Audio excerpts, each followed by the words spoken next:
আসসালামু আলাইকুম। Research sell বাংলাদেশের পক্ষ থেকে আপনাদেরকে আবারও স্বাগত। আজকে আমাদের ব্যাচের লেকচার নাম্বার 5। আজকের লেকচারে আমরা রিসার্চ আর্টিকেল লিখতে বেশ কিছু কনসেপ্ট জড়িত, সেই কনসেপ্টগুলো আজকে আমরা কভার করার চেষ্টা করব। এবং আমরা যে লেকচার শিটটা আজকে দেখাবো সেটা দেওয়া হয়নি, এটা ক্লাসের সাথে দিয়ে দেওয়া হবে। তো আমরা আজকে বেশ কিছু খুচরো টপিক নিয়ে কথা বলবো। প্রথমে আমরা কথা বলবো কমন নলেজ নামক একটা টপিকে। কমন নলেজ মানে টপিকের নামটাই হচ্ছে কমন নলেজ, ঠিক আছে? আপনারা যদি গুগলে সার্চ করেন কমন নলেজ আর্টিকেল, এটা লিখে যদি সার্চ করেন দেখবেন যে হার্ভার্ড, যেমন আমি যে এখন স্ক্রিনে যে বইটা দেখাচ্ছি এটা হচ্ছে এমআইটি এর একটা হ্যান্ডবুক, মানে ওখানে যারা ভর্তি হয় শিক্ষার্থীদেরকে তারা এই হ্যান্ডবুকটা দেয়। ওখানে কমন নলেজ সম্পর্কে বলা আছে। এর বাইরেও এই যে আরেকটা সেটা আমি ওপেন করছি আপনাদের স্ক্রিনের সামনে, এটা হচ্ছে হার্ভার্ড। হার্ভার্ড তাদের ওয়েবসাইটে তাদের শিক্ষার্থীদের জন্য কমন নলেজ সম্পর্কে বলে রাখছে, ঠিক আছে? ওকে, তো আমরা এখন এটা একটু আস্তে আস্তে শিখবো। তো প্রথম কথা হলো যে কমন নলেজ মানে এটা আসলে কি। তো সোজা কথায় বললে যে রিসার্চ, আরে আমরা জানি যে আমরা রিসার্চ আর্টিকেলে কারো কাছ থেকে কোনো কিছু নিলেই রেফারেন্সিং করা লাগবে, তাই না? রিসার্চ আর্টিকেলে কারো কাছ থেকে কোনো কিছু নিলে আমাদেরকে রেফারেন্সিং করা লাগবে বা সাইট করা লাগবে, ঠিক আছে?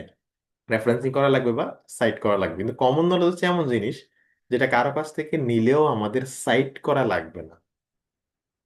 যেমন ধরুন, আহ উদাহরণ যদি দেই আর কি, যেমন ধরুন বাংলাদেশ 1971 সালে স্বাধীন হয়েছে, এই তথ্যটা যদি আমি কোথাও পাইও তবুও আমি রেফারেন্সিং করতে হবে না, কাউকে ক্রেডিট দেওয়া লাগবে না। বা 365 দিনে 1 বছর হয়, কথার কথা এই লাইনটা আপনি কোথাও পেলেন, এইটাও কিন্তু আপনি কাউকে ক্রেডিট দেওয়া লাগবে না, ঠিক আছে? এরপর বিভিন্ন যে হিস্টোরিক্যাল বিভিন্ন ফ্যাক্ট, যেমন বারাক ওবামা আমেরিকার 44তম প্রেসিডেন্ট ছিলেন, এটাও একটা কমন নলেজ।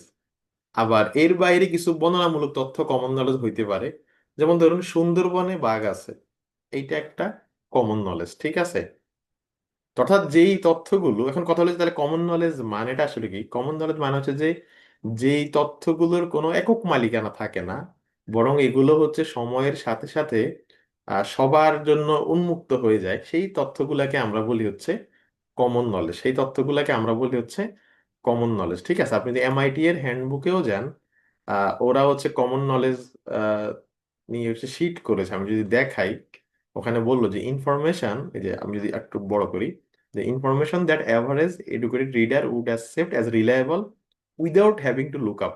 বলে যেই তথ্যটা যে কোনো মানুষ শুনেই মানে গ্রহণ করে আর কি, নতুন মানে এটার সোর্স খুঁজতে হয় না, বা এটার আসলে কোনো এক্সাক্ট কোনো সোর্স নাই।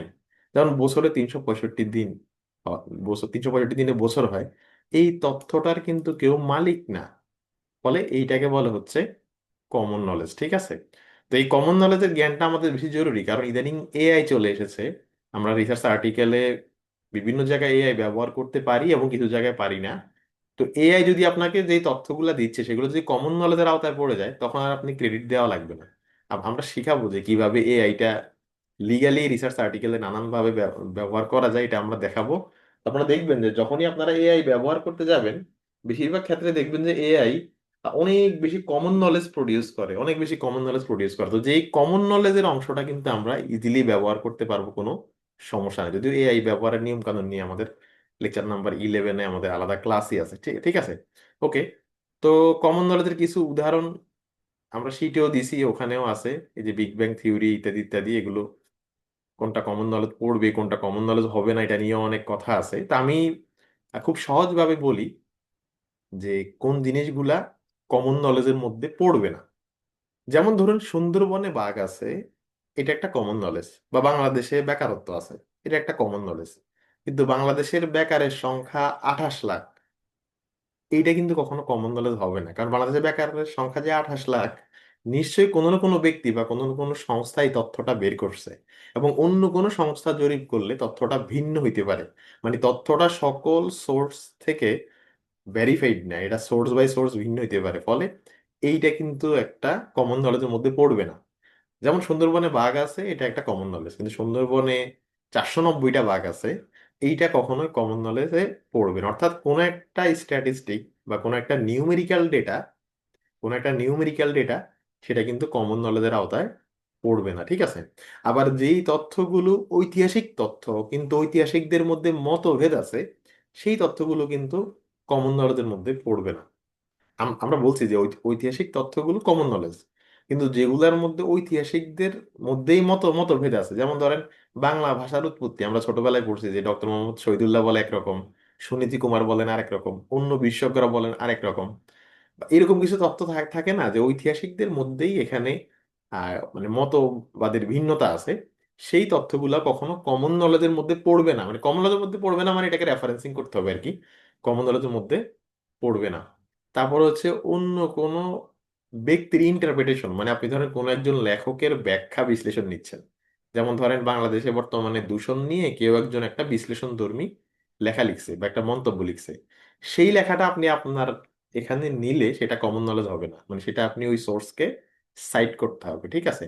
তার মানে আমরা যদি এটাকে সহজে সাম আপ করি, যে কমন নলেজ এটা আমরা কমন সেন্স দিয়ে বুঝবো কি, কিন্তু কোনো ধরনের পরিসংখ্যান বা যেই তথ্যটা নিয়ে সবার ডাউট আছে সেগুলাকে কিন্তু কমন নলেজের আওতায় সেগুলা পড়বে না, সেগুলাকে রেফারেন্সিং করতে হবে। এবং আপনি এমআইটি এর শিটে গেলেই দেখবেন, ওদের ওদের ওয়েবসাইটটা আমি দেখছিলাম, এটা হচ্ছে ওই ওই শিটটারই বই আর কি। তো তারা এখানে বলে দিছে যে যখনই আপনার কাছে ডাউট ফিল হবে, ডাউট ফিল মানে এই যে আমি পেয়েছি, এই যে বললো যে যখন আপনার কাছে ডাউট ফিল হবে যে কমন নলেজে পড়বে কি পড়বে না, তখন আপনি রেফারেন্সিং দিয়ে দেবেন। যেমন ধরেন এপিএ একটা রেফারেন্সিং স্টাইল, এটা একটা কমন নলেজ। আর এপিএ সবচেয়ে পপুলার রেফারেন্সিং স্টাইল, এটা কি কমন নলেজ? এটা আমরা এখন ডোন্ট নো যে এটা আসলে কি সবচেয়ে পপুলার কিনা, এটা নিয়ে আমাদের হয়তো একটা সন্দেহ আছে। সেক্ষেত্রে এই যে আমি এই লাইনটা লিখবো যে এপিএ হচ্ছে সবচেয়ে পপুলার রেফারেন্সিং স্টাইল, সেক্ষেত্রে এইটা কিন্তু আপনাকে অবশ্যই সাইট করতে হবে, মানে ক্রেডিট দিতে হবে, ঠিক ঠিক আছে? তাহলে কমন নলেজ নিয়ে আমরা বেশি কিছু বলবো না, জাস্ট এটাই মাথায় রাখবেন, যখনই আপনি দেখবেন আপনার লেখার মধ্যে কমন নলেজ আছে তখন ওই অংশটা আপনি রেফারেন্সিং করবেন না। আমরা অনেকে দেখা যায় কমন নলেজও রেফারেন্সিং করি বলে লেখার সৌন্দর্য বা লেখার মাধুর্যতা কিন্তু কমে যায়। কেউ যদি এই বিষয়ে বাড়তি পড়তে চান, আমি এই যে হার্ভার্ডের যে শীট, এই শীটটা আমি দিয়ে দিছি। এই শীটে ওরা খুব সুন্দর মতো আপনারা মানে পড়লেই বুঝবেন যে খুবই সুন্দর মতো ওরা বলে দিয়েছে যে কমন নলেজ কি। যেমন হচ্ছে যে পানির স্ট্রাকচার কি, কেউ যদি এটা তার পেপারে লিখে, আমরা জানি যে পানি কিভাবে গঠিত হয়, এটা কিন্তু কমন নলেজ হবে না, ঠিক আছে? তো এখানে এই যে অনেকগুলা ডিটেলস আছে, আপনারা একটা নিজ নিজ উদ্যোগে পড়ে নিন। এই কমন নলেজ নিয়ে আমাদের আলোচনা এতটুকু আছে, খুব ছোট আলোচনা, ঠিক আছে? এরপর আমরা যেখানে যাব, যেই টপিকে যাব আজকে, সেটার নাম হচ্ছে কোটিং।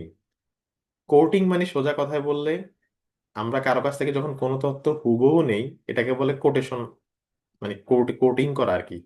মানে কারো কাছ থেকে আমরা যদি তথ্য নেই, যদি সেটাকে হুবহু নিয়ে থাকি, এটাকে বলে কোটিং। কোটিং মানে যেমন আমরা কারো একটা সংজ্ঞা নিলাম বা কারো একটা বক্তব্য হুবহু নিলাম, এটাকে বলে কোটিং করা আর কি, কোটিং। তো অনেকে প্রশ্ন করেন যে ভাই কোটিং এর ক্ষেত্রে আমরা রেফারেন্সিং কিভাবে করব? উত্তর হচ্ছে কোটিং এর ক্ষেত্রে, মানে কোটেশনের ক্ষেত্রে রেফারেন্সিং এর নিয়মের কোনো ভিন্নতা নাই। কোটেশনের ক্ষেত্রে রেফারেন্সিং এর নিয়মের কোনো ভিন্নতা নাই। আমি যদি কোটিং এর, আমি অনলাইন থেকে এগুলো জাস্ট র্যান্ডমলি নিছি আর কি। ধরেন ন্যারেটিভ হোক, প্যারেন্থেটিক্যাল হোক, এপিএ হোক, ভ্যানকুভার হোক, কোটেশনের ক্ষেত্রে আমাদের নিয়মের কোনো ভিন্নতা নাই। প্যারেন্থেটিক্যাল হলে বাক্যের শেষে দেবেন, ন্যারেটিভে হলে বাক্যের শুরুতে দেবেন। তবে এখানে শুধু খেয়াল রাখবেন যে আমরা কোডিং এর ক্ষেত্রে কারো কাছ থেকে কোনো তথ্য যদি হুবহু নেই, সেটাকে কোটেশনের ভেতরে রাখতে হবে, সেটাকে কোটেশনের ভেতরে রাখতে হবে এবং পেজ নাম্বার দেওয়া লাগবে। যদিও সব রেফারেন্সিং স্টাইলে এই নিয়মটা সার্বজনীন কিনা আমি শিওর না, কিন্তু এটা মাথায় রাখবেন যে কোডিং এর ক্ষেত্রে মোস্ট অফ দ্য রেফারেন্সিং স্টাইলেই পেজ নাম্বারটা সহ দেওয়া লাগে। যেমন এখানে এই যে ডারউইন 1859, এরপর পেজ নাম্বারটাও কিন্তু দেওয়া আছে, ঠিক আছে? বা ইভেন ন্যারেটিভ রেফারেন্সিং করলেও পেজ নাম্বারটা কিন্তু শেষে যায়, ঠিক আছে? তার মানে কোটেশনের ক্ষেত্রে একটা ব্যতিক্রম হচ্ছে, মানে রেফারেন্সিং এর একটা ব্যতিক্রম হচ্ছে যে আপনাকে অবশ্যই পেজ নাম্বারটা পেজ নাম্বারটা দেওয়া লাগবে, ঠিক আছে? তো যারা এখানে ইঞ্জিনিয়ারিং এর আছেন, পিওর সায়েন্সে আছেন, আপনাদের কোটেশন খুব একটা লাগবে না, মানে কোটিংটা আপনাদের লেখায় তুলনামূলক কমই থাকবে বলা যায়। কিন্তু যারা এখানে সোশ্যাল, কলা অনুষদ, বিজনেস, আপনাদের ক্ষেত্রে কোটেশনটা অনেক সময় আসতে পারে, ঠিক আছে? তো কখন আমরা কোটেশন ইউজ করি এগুলো আমরা নিজেরাও জানি কখন আমরা ইউজ করি। সাধারণত যখন আমরা দেখি যে আমার বক্তব্য চাইতেও যার কাছ থেকে তথ্য নিছি তার বক্তব্যটা পাওয়ারফুল, মানে এটা হুবহু আসা উচিত, তখন আমরা কোটেশন ব্যবহার করি, ঠিক আছে? তারপর যদি আমরা কারো কাছ থেকে কোনো সংজ্ঞা নেই, সংজ্ঞা কিন্তু আমাদের চেঞ্জ করা যায় না, তো সংজ্ঞা নিলে তখন আমরা এটাকে কোডিং করি। আমরা যদি কারো বক্তব্য অ্যানালাইসিস করি, তখন আমাদের বক্তব্যটা হুবহু নেওয়া লাগে, তখন আমরা এটাকে কোডিং করি। কোডিং করা মানে এটাকে কোটেশনের ভেতরে রাখা হয়, ঠিক আছে, কোটেশনের ভেতরে রাখা হয়। তো এরকম নানান কাজে হচ্ছে আমরা কোডিং করি। যে কোডিংটা অতটা কঠিন না, বা কোডিং এর নিয়ম কানুনে খুব একটা চেঞ্জ নাই, এটা আমাদের আলোচনার ওরকম বিষয় না। আমরা মূলত আজকের যে বিষয়টা নিয়ে আলোচনা করব সেটা হচ্ছে ব্লক কোড। আচ্ছা, ব্লক কোডে যাওয়ার আগে এই যে আমি এমআইটি এর যে হ্যান্ডবুক, ওখান থেকে একটা ক্লিপ রাখছি আর কি। এখানে খুব সুন্দর একটা উদাহরণ দেওয়া আছে, দেখেন, যে অরিজিনাল টেক্সট, সঠিক কোটেশন আর ভুল কোটেশন। আচ্ছা, আপনারা আগে অরিজিনাল টেক্সটটা খেয়াল করেন, আপনাদের এখানে ছোট দেখা যাচ্ছে যদিও। যেমন এখানে অরিজিনাল টেক্সটটা ছিল কি, যে আমেরিকানদের ইউনিক পার্সপেক্টিভের কারণে আমেরিকানরা তারা গ্লোবালাইজেশনকে কম ভয় পায়। তারা গ্লোবালাইজেশনকে কম ভয় পায় কারণ তারা মনে করে আমেরিকান ইকোনমি যেমন, গ্লোবাল ইকোনমিও তেমন। এটা হচ্ছে অরিজিনাল টেক্সট, দেখেন, এটা হচ্ছে অরিজিনাল টেক্সট। আর এটা হচ্ছে অ্যাকুরেট কোটিং। অ্যাকুরেট কোটিং মানে, আমি একটু এটাকে ড্র করি, ড্র করলে আপনারা বুঝবেন। এটা হচ্ছে অ্যাকুরেট কোটিং, মানে সঠিকভাবে কোটিং করা হয়েছে। যেমন এখানে বলছে যে ইকোনমিক অমুক 1993, মানে নেগেটিভ সাইটেশন করছে, ইকোনমিক অমুক 1993 তিনি বলেছেন যে, এরপর দেখেন এই যে এখানে লাইনটা ছিল না, যে আমেরিকান তারা ভয় পায়, তারা গ্লোবালাইজেশনকে কম ভয় পায় কারণ তারা মনে করে যে আমেরিকান মার্কেটের মতোই ওয়ার্ল্ড মার্কেট। এই যে লাইনটা, এই লাইনটা কিন্তু হুবহু কোটেশনের মধ্যে রেখে, দেখেন হুবহু এই যে কোটেশনের মধ্যে রেখে, কোটেশনের মধ্যে রেখে দেখেন, এই যে কোটেশনের মধ্যে রেখে, মানে গবেষক হুবহু কোটেশনের মধ্যে রেখে এবং পেজ নাম্বার সহ কিন্তু দিছে। তো এইটা অ্যাকুরেট কোটিং হয়েছে, এটা অ্যাকুরেট কোটিং হয়েছে, ঠিক আছে, রেফারেন্সিং করা হয়েছে। কিন্তু পরেরটা অ্যাকুরেট কোডিং হয়নি, প্লেজারিজম বা লেখা চুরি হয়েছে। তো পরেরটা কেন অ্যাকুরেট কোডিং হয়নি, কেউ একজন চ্যাট বক্সে জানান তো, মানে আপনাকে কেন পরেরটা অ্যাকুরেট কোডিং হয়নি। এখানে তো এই যে থুরাম 1993 রেফারেন্সিং তো করলো, তো পরেরটা কোডিং কেন হয় নাই, কেউ একজন চ্যাট বক্সে জানান তো। ওকে, প্রান্ত আপনার হয়েছে, মুমতাহিনা আপনারও হয়েছে, একদম পেজ নাম্বার দেওয়া নেই আপনারও হয়েছে। রাইট, অনেকে বিষয়টা ধরছেন, দেখেন। ইভেন আমি নিজেও খালি চোখে দেখে বুঝি না, আমি কি রেফারেন্সিং করছে তাও কেন হয় নাই। দেখেন, এখানে হুবহু, হুবহু ওই যে মূল কথার মানে মূল লাইনগুলা হুবহু নেওয়া হয়েছে, কিন্তু কোটেশন চিহ্নটা কিন্তু দেওয়া হয় নাই। কোটেশন চিহ্নটা দেওয়া হয় নাই, ঠিক আছে, কোটেশন চিহ্ন দেওয়া হয় নাই, পাশাপাশি পেজ নাম্বার কিন্তু দেওয়া হয় নাই, ঠিক আছে, পেজ নাম্বার দেওয়া হয় নাই। তার মানে কি, তার মানে এখানে গবেষকের কিন্তু খারাপ উদ্দেশ্য ছিল না, সে কিন্তু রেফারেন্সিং করছে, কিন্তু নিয়মের ভুলের কারণে এটা কিন্তু ভুল কোটিং বলে গণ্য হয়েছে, ঠিক আছে। তার মানে আপনারা যখন কোটেশন করবেন, মানে কোটিং করবেন, তখন অবশ্যই সেটাকে কোটেশন চিহ্নের ভেতরে রাখতে হবে। এই জিনিসটা সবাই একটু কষ্ট করে মাথায় রাখবেন। এখন আমরা আহ, আহ, একটা গুরুত্বপূর্ণ জিনিস শিখবো, সেটা হচ্ছে ব্লক কোড। এই ব্লক কোডের জন্য মূলত কোডিং টপিকটা আমরা ঢুকাইছি। ব্লক কোড মানে, একটু পরে আপনারা দেখবেন, একটু পরে আপনারা দেখবেন যে রিসার্চে আমরা কারো কাছ থেকে কোনো তথ্য শুধুমাত্র কোটেশনের ক্ষেত্রে হুবহু নেই, কিন্তু আমরা কিন্তু হুবহু নেই না, মানে আমরা যে কোনো কারো কাছ থেকে তথ্য নেই না কেন, সেটা হুবহু নেই না, ঘুরাইয়া পেঁচাইয়া নেই। একটু পরেই সেই প্যারাফ্রেজিং এর আলাপটা পাবেন। মানে আমরা কারো কাছ থেকে নর্মালি কোনো তথ্য হুবহু নেই না, শুধু কোটেশনের ক্ষেত্রে হুবহু নেই, অন্য ক্ষেত্রে ঘুরাইয়া পেঁচাইয়াই নেই। আর ব্লক কোড হলো এমন জিনিস, ধরুন আপনি কারো কাছ থেকে 8 লাইন 10 লাইন নিতে চান, আপনি কারো কাছ থেকে 8 লাইন বা 10 লাইন এরকম নিতে চান, সেক্ষেত্রে কিভাবে রেফারেন্সিং করবেন বা সেক্ষেত্রে কিভাবে করবেন।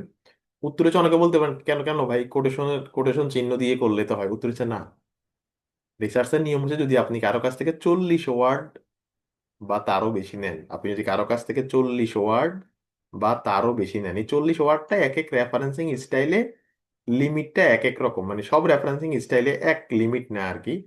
তা আমি আপনাদেরকে কিন্তু মোটা থাকে সব রেফারেন্সিং স্টাইল 40 ওয়ার্ড বা এরকম।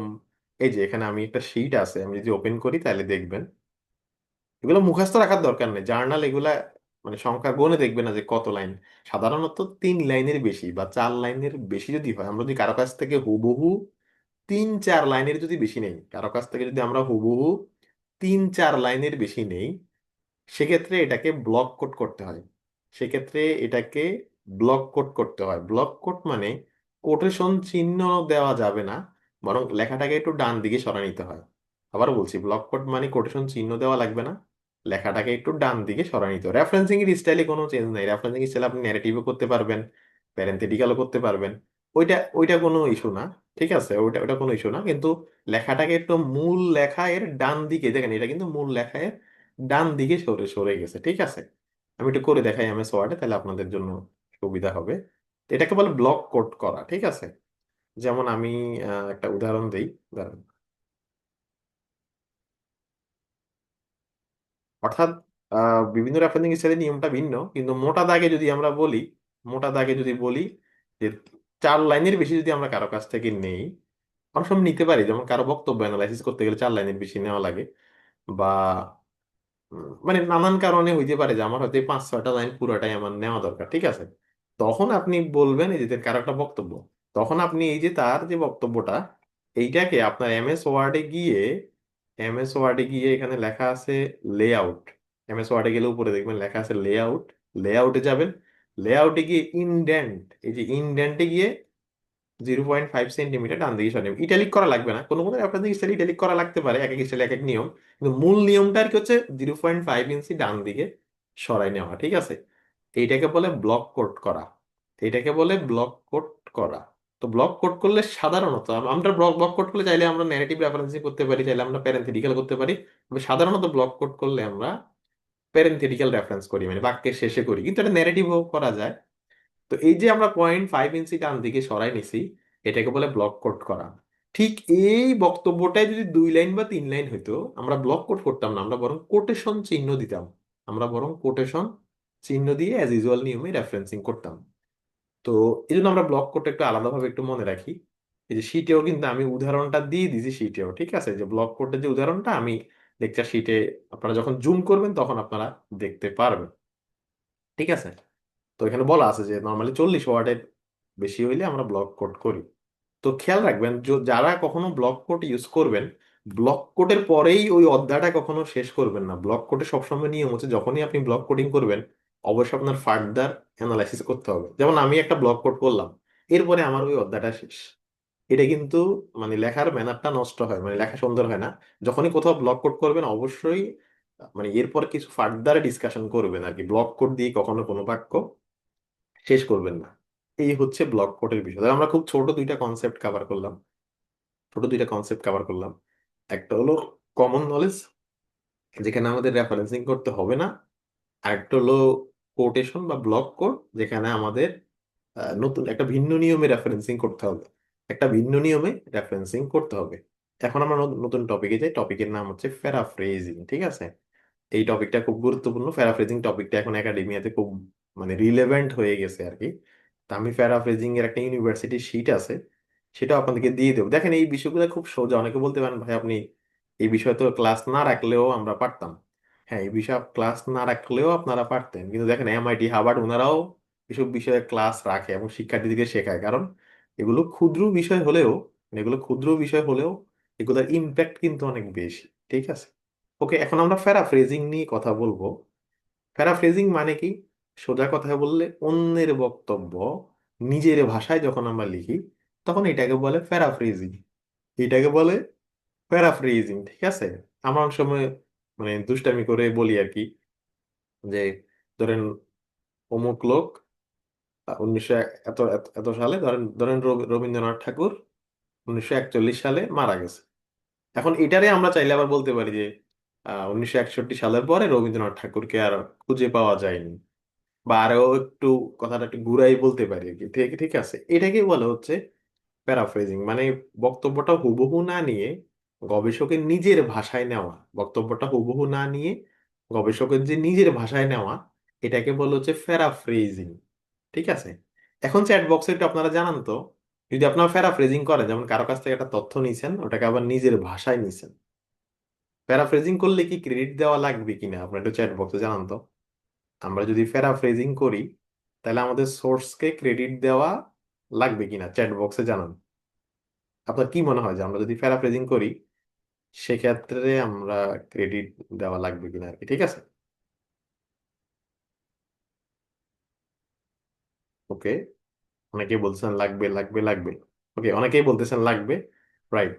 অবশ্যই আমরা প্যারাফ্রেজিং করলেও কিন্তু আমাদের ক্রেডিট দেওয়া লাগবে, ঠিক আছে। খেয়াল রাখবেন, কোটেশন হোক প্যারাফ্রেজিং হোক, আমাদের অবশ্যই ক্রেডিট দেওয়া লাগবে। অনেকে আছেন প্যারাফ্রেজ করে এরপর কিন্তু আর ক্রেডিট দেন না। তো ক্রেডিট না দিলে এটা কিন্তু লেখা চুরি হয়ে যাবে এবং এটা করা যাবে না। ঠিক আছে, এটা কিন্তু লেখা চুরি হয়ে যাবে, এটা করা যাবে না। প্যারাফ্রেজিং করলে আপনাকে ক্রেডিট কিন্তু মাস্ট দিতে হবে মূল অথরে। যেমন ধরেন আমরা অনেক সময় মুভি যে দেখি, আমি জাস্ট মানে উদাহরণ হিসেবে বলতেছি, কাউকে হার্ট করার জন্য না। আমরা অনেক সময় দেখি যে একটা মুভি দেখতে বসলাম, বাংলা মুভি, একটা পর্যায়ে মনে হয় এই মুভিটা মনে হয় আমি কোথাও দেখছি।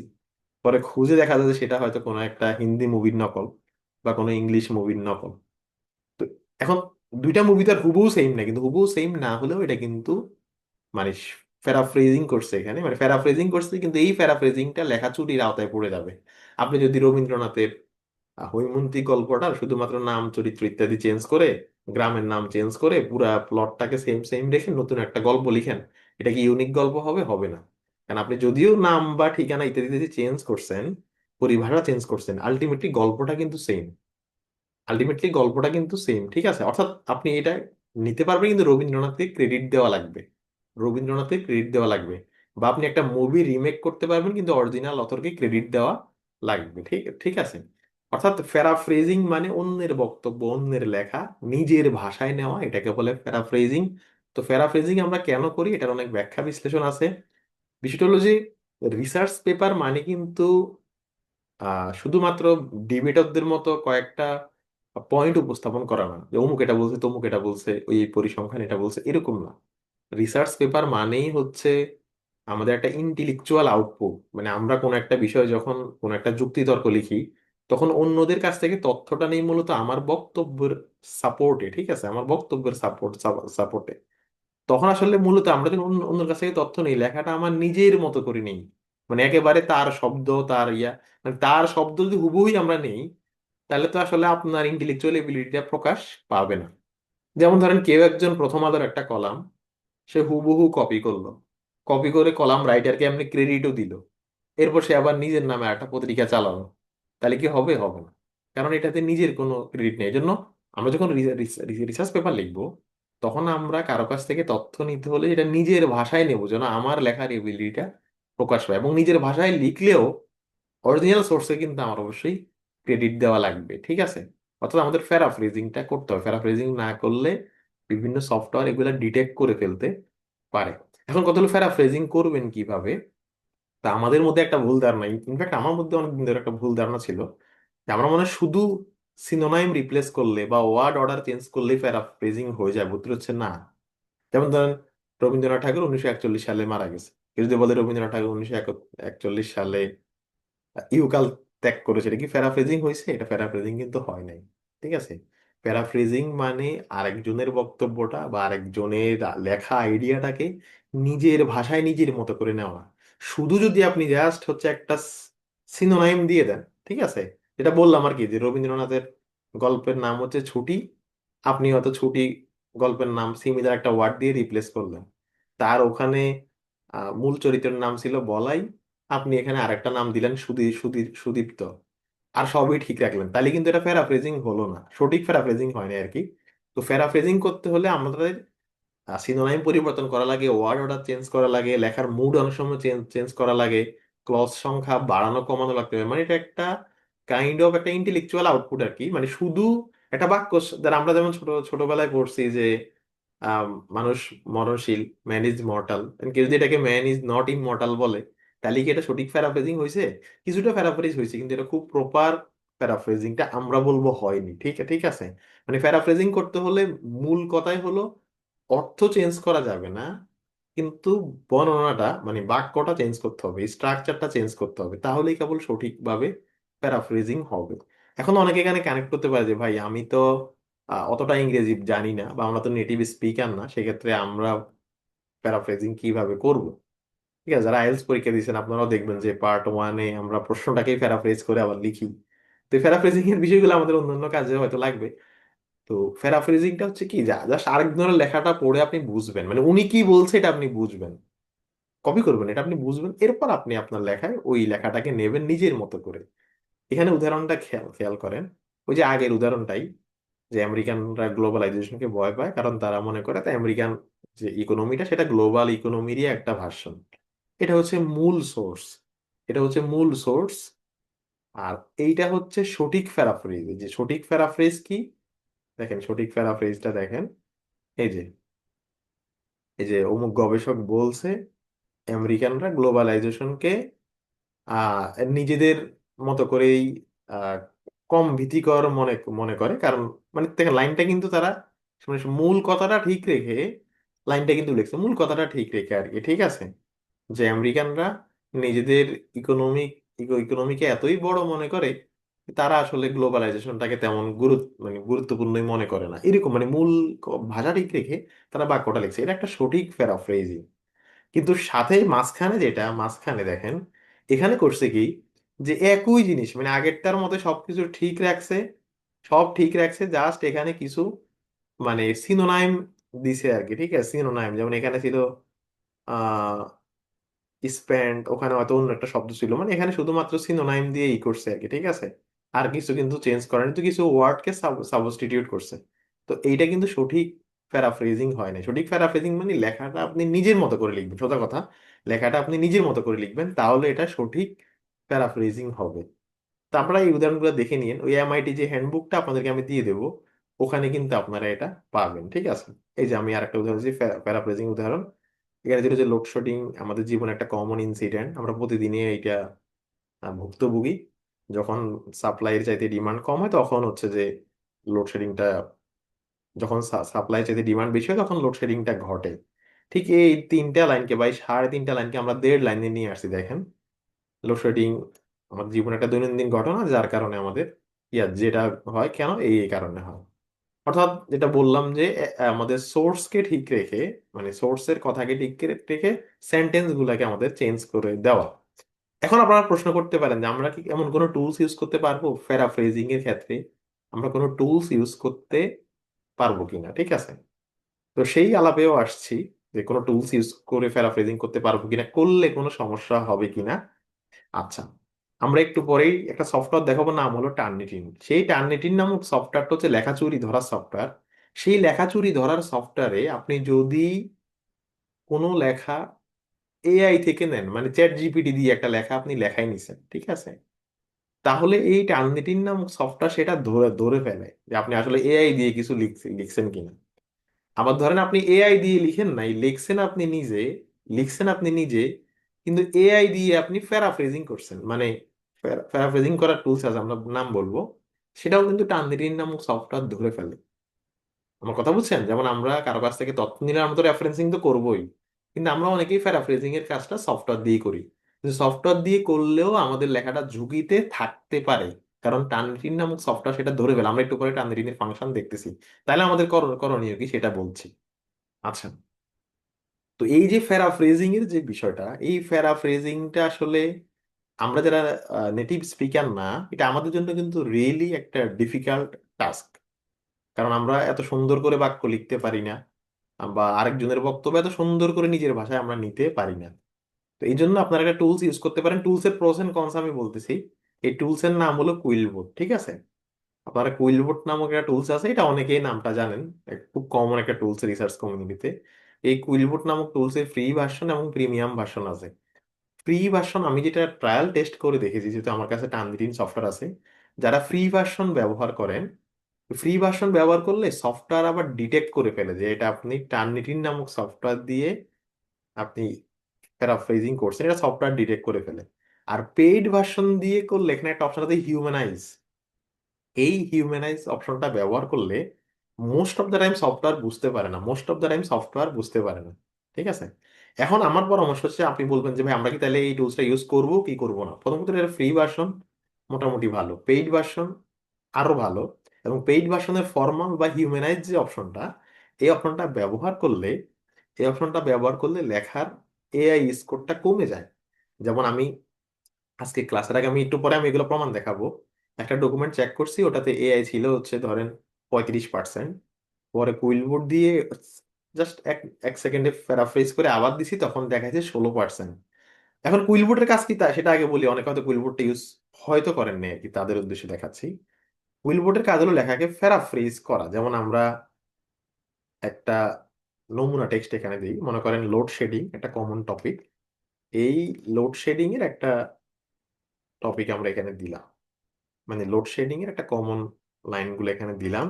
এগুলো আমরা তো আমাদের গবেষণায় ব্যবহার করব। আমরা যে ফর্মাল ভার্সনে প্যারাফ্রেজ যদি ক্লিক করি, এই যে প্রিমিয়াম ভার্সন যারা ইউজ করবেন তারা ফর্মাল ভার্সনে যেয়ে প্যারাফ্রেজ করবেন, যারা ফ্রি ভার্সন ইউজ করবেন তারা স্ট্যান্ডার্ড এখানে গিয়ে প্যারাফ্রেজিং করবে। এখন দেখেন বাক্যটা ছিল কি, load shedding is one of the common incident in our life. এটাকে বানাইছে কি, load shedding is a frequent occurrence in our lifes. বেশ ভালো বানাইছে আর কি। তারপর ছিল কি, we almost everyday experience load shedding when the power supply cannot meet the demand। এই যে এর কারণে লোডশেডিং হয়। তো এখানে খুব সুন্দর মতো বানাইছে আর কি, ঠিক আছে, মানে মোটামুটি বেশ ভালোই প্যারাফ্রেজিং করছে, এবং এটা প্যারাফ্রেজিং করার জন্য খুব বিখ্যাত টুলস।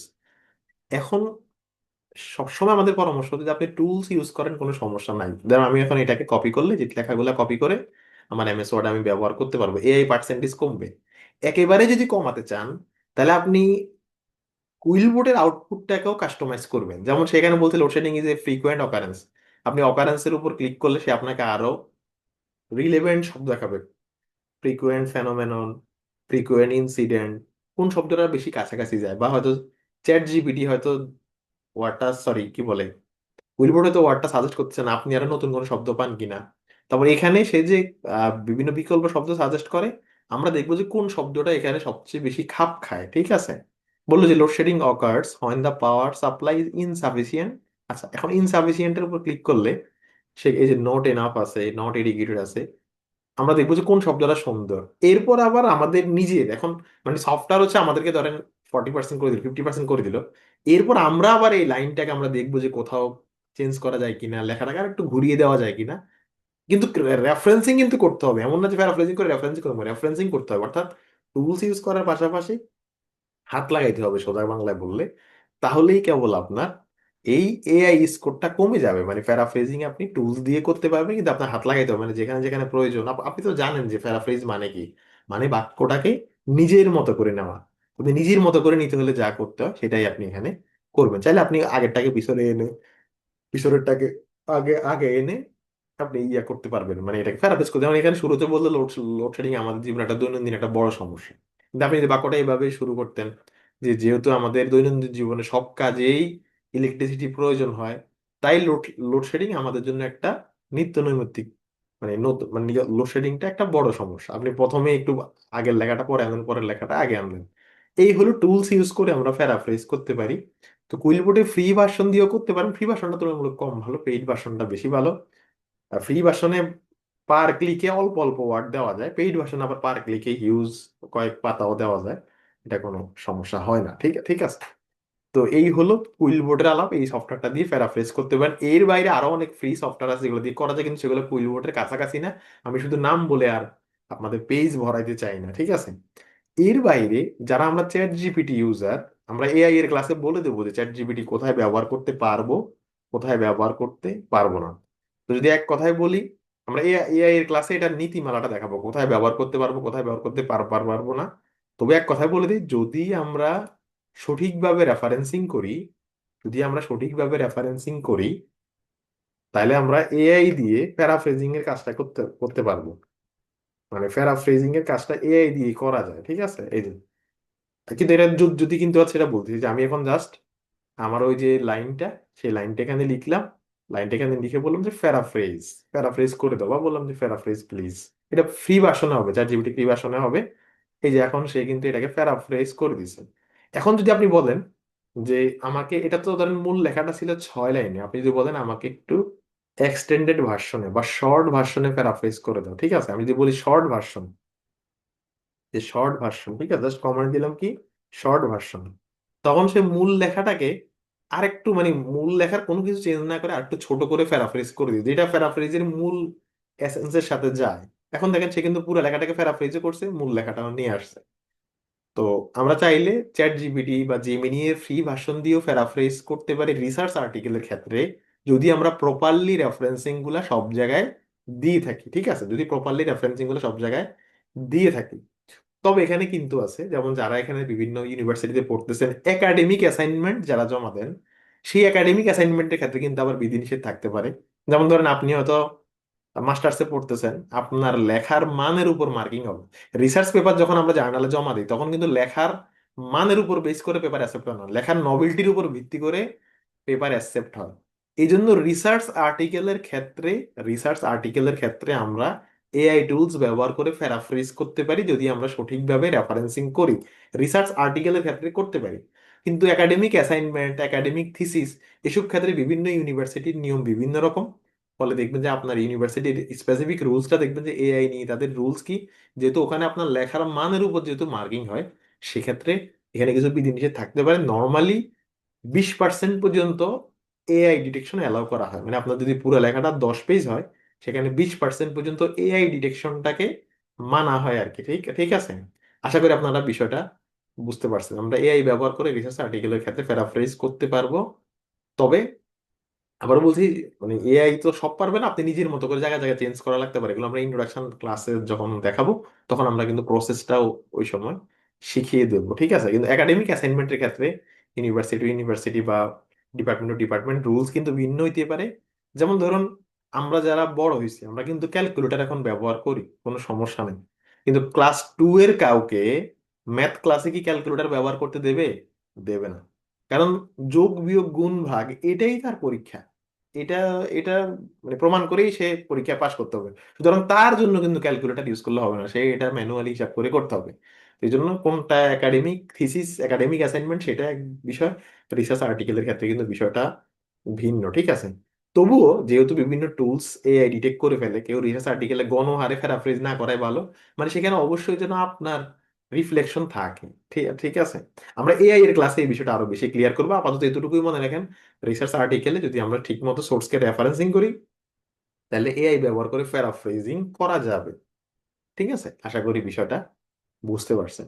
এইবার আমরা আমাদের আজকে ক্লাসের সবচেয়ে বড় টপিক যেটা, মানে এগুলোর সাথে রিলেভেন্ট, এটার নাম হচ্ছে প্লেজিয়ারিজম। এবার আমরা প্লেজিয়ারিজম নিয়ে কথা বলবো, এবং এটা খুব আলোচিত একটা বিষয়। আপনারা বিভিন্ন সময় প্লেজিয়ারিজম নামক শব্দটা আপনারা শুনছেন। ঠিক আছে। ওকে। এক প্রথম কথা হচ্ছে প্লেজারিজম মানে কি।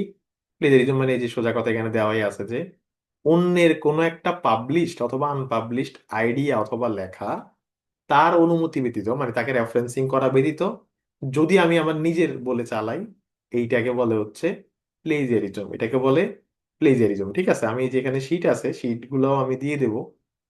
যদিও শিটগুলো একটু এলোমেলো, আমি ওই যে মূল যে পাওয়ার পয়েন্টটা পাওয়ার পয়েন্টটা এখানে মেইন শিট হিসেবে গণ্য হবে। আর অন্য যে ওয়ার্ড ফাইল এগুলো তো গোছানো না, আমি জাস্ট অনলাইন থেকে আনছি, তো ওগুলো দেওয়ার দরকার নাই। এই যে প্লেজারিজম মানে কি। প্লেজারিজম মানে কি, আমি এখানে এই যে এখানে পড়লে পাবেন, use of others published and unpublished idea or words without attribution or permission. মানে তাকে কোনো ধরনের রেফারেন্সিং ও করলাম না, অথবা তার অনুমতিও নিলাম না। ঠিক আছে। এইটাকে বলা হচ্ছে প্লেজিয়ারিজম বা লেখাচুরি। এইটা কিন্তু একটা বড় অপরাধ। আপনারা এমআইটি এর শিটে দেখবেন, এখানে খুব স্পষ্ট লেখা আছে যে অনেক শিক্ষার্থী আসলে না জেনে প্লেজিয়ারিজম করে, লেখাচুরি করে ফেলে না জেনে, রুলস না জানার কারণে। তার হয়তো ডিসঅনেস্টি ছিল না, কিন্তু স্টিল তাকে হচ্ছে একাডেমিক পানিশমেন্টের মুখোমুখি হতেই হবে। মানে আপনি যে জানেন না, এটা কখনো এক্সকিউজ হতে পারবে না। ঠিক আছে। তো এই হলো প্লেজারিজম মানে লেখাচুরি। এখন প্লেজারিজমের কিছু টাইপ আছে, এই টাইপ গুলা কিন্তু আমাদের মনে রাখা জরুরি। কারণ তাহলে আমরা প্লেজারিজমের স্বরূপটা আমরা বুঝতে পারবো, এবং আমরা সফটওয়্যার মেকানিজম দেখবো আপনাদের আরো ফার্দার লার্নিং এর জন্য। প্লেজারিজমের নানান টাইপ আছে। তার মধ্যে একটা হলো কমপ্লিট প্লেজারিজম বা ভার্বাটিম প্লেজিয়ারিজম। কমপ্লিট প্লেজারিজম বা ভার্বাটিম প্লেজারিজম। এই কমপ্লিট প্লেজারিজম মানে আপনি যদি কারো একটা সম্পূর্ণ লেখা হুবহু আপনি মেরে দেন রেফারেন্সিং ছাড়া, এইটাকে বলে কমপ্লিট প্লেজারিজম। এটাকে বলে কমপ্লিট প্লেজারিজম। ঠিক ঠিক আছে। যেমন আমরা অনেক সময় দেখি, শুধু অনেক সময় না, আজকেই আমি দেখলাম যে আমাদের একজন ভাই আছে, ওনার নাম হলো জয়নুল আবেদিন। উনি মানুষ কেন ট্রেনে কাটা পড়ে মারা যায়, আহ মানে এটা নিয়ে উনি একটা নিজের খুব বিশ্লেষণ ধর্মী একটা লেখা লিখছিল, যে তারা তখন আসলে ট্রেনের আওয়াজ শুনতে পায় কি পায় না। এটা নিয়ে ওনার খুব একটা বিশ্লেষণ ধর্মী লেখা ছিল। এইটা বাংলাদেশের একটা স্বনামধন্য একটা টিভি চ্যানেল, যেটা সবচেয়ে স্বনামধন্য বলতে পারি, তারা হচ্ছে পুরোটা, মানে ওই লেখাটা পুরোটাকে কপি করে রিপোর্ট রিপোর্ট বানাইছে, কোনো ধরনের ক্রেডিট দেয়নি। তো এইটাকে বলা হচ্ছে কমপ্লিট প্লেজারিজম বা ভার্বাটিম প্লেজারিজম। ঠিক আছে। মানে পুরোটাই হচ্ছে চুরি। অনেক সময় থাকে না যে, মানে একজনের কবিতা নাম চেঞ্জ করে আরেকজন নিজের নামে চালাই দেয়। তো এইটাকে বলা হচ্ছে আর কি কমপ্লিট প্লেজারিজম। এটা খুব বড় অপরাধ, এবং এইটা করলে আপনি একাডেমিক মিসকন্ডাক্ট হিসাবে বড় ধরনের শাস্তির সম্মুখীনও হতে পারেন। এটা ধরার কিন্তু উপায় আছে। এই গেল কমপ্লিট প্লেজারিজম, আশা করি আপনারা বুঝতে বুঝতে পারছেন। এরপর হচ্ছে প্যারাফ্রেজিং প্লেজারিজম। প্যারাফ্রেজিং প্লেজারিজম মানে কি? মানে ওই যে একটু আগে আমরা শিখলাম যে আপনি প্যারাফ্রেজ করে এরপর আর ক্রেডিট দেন নাই।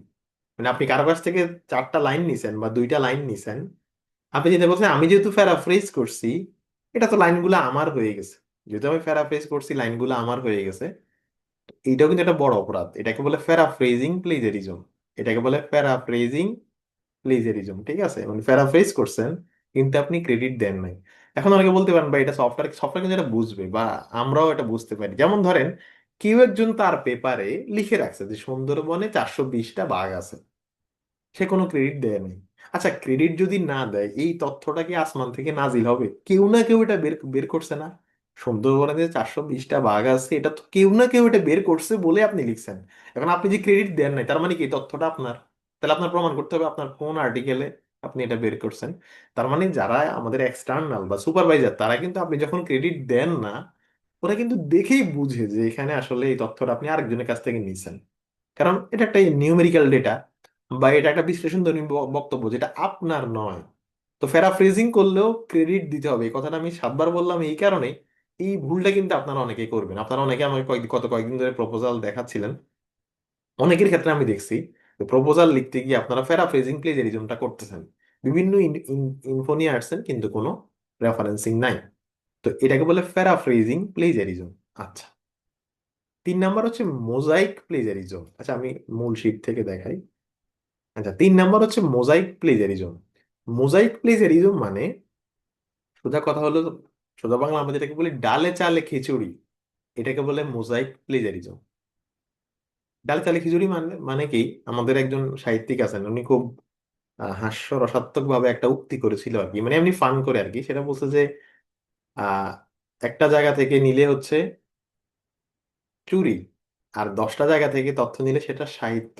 মানে আপনি যদি একটা জায়গা থেকে কারো একটা কবিতা হুবহু কপি করে, এটা চুরি।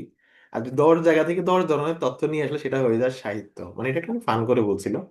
তো এটাকে বলে মোজাইক প্লেজারিজম। মানে আপনি পুরোটা একজনের কাছ থেকে কপি করতেছেন না, কিন্তু আপনি এর কাছ থেকে একটু, ওর কাছ থেকে একটু, এর কাছ থেকে একটু, একটু একটু করে আপনি কপি করতেছেন। এইটাকে বলে মোজাইক প্লেজারিজম। এটা কিন্তু টার্নিটিন সফটওয়্যার দিয়ে ধরা যায়।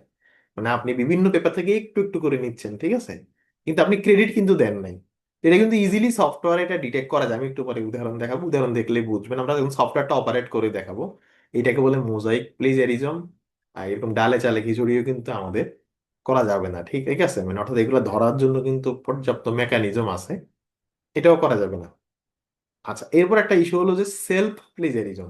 সেলফ প্লেজারিজম একটু পরে বলতেছি, যেহেতু এটা একটু বড় আলোচনা। একটা আছে অ্যাক্সিডেন্টাল প্লেজারিজম। অ্যাক্সিডেন্টাল প্লেজারিজম, ঠিক আছে, এই আর কি। অ্যাক্সিডেন্টাল প্লেজারিজম, আহ মানে এটা জাস্ট ইয়ে করতে গিয়ে আমার একটা ইয়ে মনে পড়লো আর কি। ওই দিন মানে কোনো একটা ব্যক্তি বলতেছিল আর কি যে আমি ভুল করে আমার এক কলিগকে আমি টিজ করছিলাম। তো পরে এই জন্য আমার চাকরি চলে গেছে, আমি চাকরি, এখন সে চাকরি ফেরত চাচ্ছে আর কি। তো আসলে ভুল করে কিভাবে টিজ টিজ করে? কাউকে টিজ করতে হলে তো অবশ্যই সেটা ইন্টেনশনালি তো হওয়া লাগবে। ভুল করে তো আসলে কাউকে টিজ করা আসলে পসিবল না। আমি যদি কাউকে কন্টিনিউয়াসলি কল দিতেই থাকি বা ডিস্টার্ব করতেই থাকি, সেটা তো আসলে মানে ভুল করে হওয়ার চান্স নাই, ঠিক ঠিক আছে। ওইদিন দেখলাম যে চাকরি ফিরে দেওয়ার আন্দোলনে এরকম একটা কজ একজনে বলছে আর কি। আসলে ভুল করে তো আসলে টিজ করা পসিবল না। ঠিক, এখন কথা হলো যে রিসার্চের ক্ষেত্রে এটা আসলে কি? রিসার্চের ক্ষেত্রে আবার এটা ভ্যালিড। ভ্যালিড মানে আমরা রিসার্চের কাজ করতে গিয়ে আমাদের নানান সোর্স থেকে তথ্য নিতে হয়। বিভিন্ন সোর্স থেকে আমরা তথ্য নিই। তো অনেক সময় এমন হয় যে আমরা রেফারেন্সিংটা ঠিক মতোই করছি, কিন্তু সামহাউ আমি যাকে ক্রেডিট দিছি তথ্যটা তার না, তথ্যটা আরেকজনের। এইটাকে বলে অ্যাক্সিডেন্টাল প্লেজারিজম। মানে সাইটেশনটা আমাদের কেয়ারফুলি হয় নাই। যেমন আপনারা অনেক সময় একটু আশঙ্কা করেন যে ভাই আমি তো রেফারেন্সিং করছি অমুক লোককে, কিন্তু এই তথ্যটা যে আরেকজনের হয়ে থাকে। এরকম হয়ে যায়, অত 100টা রেফারেন্সের মধ্যে 2-3টা রেফারেন্স এমন হয়ে যায় যে আমি ক্রেডিট দিছি ঠিকই, কিন্তু সঠিক সোর্স ক্রেডিট পাই নাই। আপনি হয়তো একটা তথ্য দিচ্ছেন এটা ডাব্লিউএইচও এর তথ্য, কিন্তু পরে ঘাটাঘাটি করতে গেলে দেখলাম যে এটা ডাব্লিউএইচও না, এটা হচ্ছে সিডিসির তথ্য, মানে অন্য সংবাদ ওয়ার্ল্ড ফুড প্রোগ্রামের তথ্য। এখন আপনি রেফারেন্সিং যেহেতু করছেন, তো বোঝা যায় যে আপনার এটা নিজের নামে চালানোর কোনো ইন্টেনশন ছিল না, রেদার দেন আপনি রেফারেন্সিংটা ভুল হয়েছে। অনেক সময় যেমন যারা আমরা ভ্যানকুভার স্টাইলে রেফারেন্সিং করি, ম্যানুয়ালি রেফারেন্সিং করতে গেলে একটা রেফারেন্সিং ভুল হলে কিন্তু অনেকগুলো রেফারেন্সিং যদি আমরা খেয়াল না করি আর কি, তখন কিন্তু ভুল হয়ে যায় ম্যানুয়ালি করতে গেলে। এই যে ভুলটা হলো, ধরুন 6 পেয়ে গেছে 7 নাম্বার রেফারেন্স, যে হওয়ার কথা ছিল 7 নাম্বার রেফারেন্স সে পেয়ে গেছে 8 নাম্বার রেফারেন্স, এটাকে বলে অ্যাক্সিডেন্টাল প্লেজারিজম। এইটা কিন্তু জার্নাল এটাকে ভুল হিসাবেই দেয়, এটাকে চুরি হিসাবে দেখেন। ঠিক আছে, যদি আমরা আমরা আমাদের যখন পেপারটা যখন জার্নালে অ্যাকসেপ্ট হয় সাথে সাথে কিন্তু পাবলিশ হয় না। অ্যাকসেপ্ট হওয়ার দেখবেন 8-10 দিন পরে পাবলিশ হয়। ঠিক ঠিক আছে, কেন? অ্যাকসেপ্ট হওয়ার পরে আপনাকে আবার আপনার পেপারটা A to Z খুঁটিয়ে খুঁটিয়ে পড়তে দেবে, যে আসলে সবগুলা সোর্স, সবগুলা বাক্য, সবগুলা গ্রামার ঠিক আছে কিনা। জার্নাল তো এগুলো দেখেই, পাশাপাশি আপনাকেও দেবে। তো এরকম অ্যাক্সিডেন্টাল প্লেজারিজম হলে এটা জার্নাল ক্ষমা সুন্দর দৃষ্টিতে দেখে বা ঠিক করার সুযোগ দেয়। অনেক সময় একটা দুইটা এরকম ভুল রেফারেন্স হয়ে যায়। এইটা তুলনামূলক কম সমস্যা আর কি, এটা খুব বেশি বড় সমস্যা না। ঠিক ঠিক আছে, এটাকে বলে অ্যাক্সিডেন্টাল প্লেজারিজম, মানে সঠিক রেফারেন্সিং করা হয় নাই। রেফারেন্সিং হয়েছে কিন্তু সঠিক রেফারেন্সিং হয় নাই। ঠিক আছে, আচ্ছা। এরপর আমরা বলছি সেলফ প্লেজারিজম নামে একটা বিষয়, সেলফ প্লেজারিজম। এই যে একজন আমাকে প্রশ্ন করছেন যে ভাই, সাইটেশন তো একভাবে বাড়ানো যায় কিভাবে? আমি নিজেই আমার পেপার, আমার হয়তো একটা পেপার পাবলিশ হয়েছে, আমি নিজেই আমার পেপার বারবার সাইট করতেই থাকলাম, মানে আমি আমার আরেকটা কাজে আমার পেপারকে আমি বারবার রেফারেন্সিং করতেছি। তো এভাবে সাইটেশন তো বাড়ানো যাবে, তো হচ্ছে না, এটাকে এগুলো সেলফ প্লেজারিজমের আওতায় পড়ে যাবে যদি খুব বেশি হয়। যেমন আপনি একটা ভিডিও ইউটিউবে আপলোড দিলেন, আপনি চিন্তা করলেন যেহেতু ভিউর উপর টাকা আসে, আমি নিজেই আমার ভিডিও 1 লাখ বার ভিউ করি বা 1,000 বার ভিউ করি, কিন্তু আসলে কি টাকা দেবে? দেবে না। ঠিক তেমনি সেলফ প্লেজারিজমের অনেকগুলা টাইপ আছে। একটাকে বলে ডুপ্লিকেট পাবলিকেশন, খুব মনোযোগ দিয়ে দেখেন, ডুপ্লিকেট পাবলিকেশন।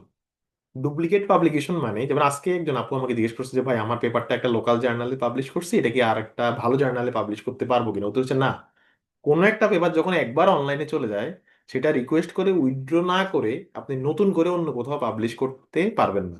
অর্থাৎ একটা কাজ একাধিক জায়গায় একাধিক জার্নালে পাবলিশ করতে পারবেন না। ঠিক আছে, একটা আর্টিকেল একাধিক জার্নালে পাবলিশ করতে পারবেন না, এটাকে বলে ডুপ্লিকেট পাবলিকেশন।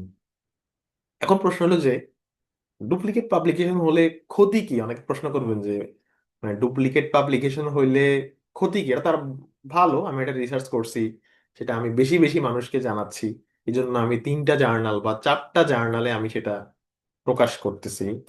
তো ডুপ্লিকেট পাবলিকেশনে ক্ষতিটা কি আর কি? কেউ কি, কেউ চাইলে নিজেকে হ্যান্ড রেজ করতে পারেন যে ডুপ্লিকেট পাবলিকেশন করলে সমস্যাটা কি, আপনি জানেন কিনা, মানে একাডেমিয়ার ক্ষতিটা আসলে কি? তো বলতে চাইলে হ্যান্ড রেজ করুন।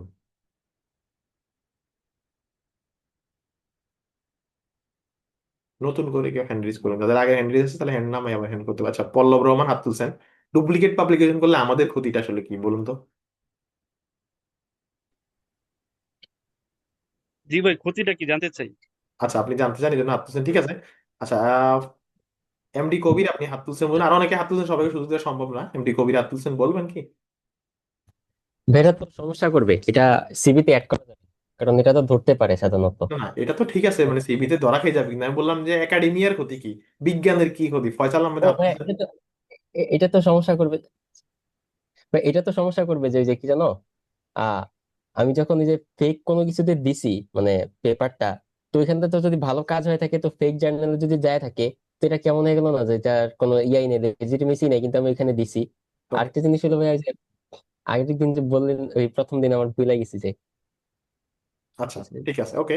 আরো 2 জন হাত তুলছেন, আমি আর কেউ নতুন নতুন করে হাত না তুলি, যদি সবার মতামত নেওয়া সম্পূর্ণ আচ্ছা ফয়সাল ভাই, আহমেদ আমার বলছেন। পার্সোনালি হুম, মনে হচ্ছে যে একাডেমিয়ার সময় নষ্ট করছেন আপনি। এতগুলা জার্নাল, এতগুলা পাবলিশার, রিভিউয়ার, তাদের সময় নষ্ট করছেন, এটা একটা বড় সমস্যা। রাইট। আপনি একই পেপার 5 জায়গায় পাবলিশ করতেছেন, মানে কি আপনার পেপারটা 5 জার্নালের আরো 10 জন রিভিউয়ার আপনার পেপারটা রিভিউ করতেছে। তা আপনি মাস্ট হচ্ছে আপনি একাডেমিয়ার অনেক টাইম লস করতেছেন। ঠিক আছে, আরেকটা গুরুত্বপূর্ণ কারণ আছে, মানে আপনার ব্যাপারটা একেবারে খুব ভালো উত্তর হয়েছে। ডক্টর শাহিন আব্দুল হোসেন কোনো কিছু বলবেন?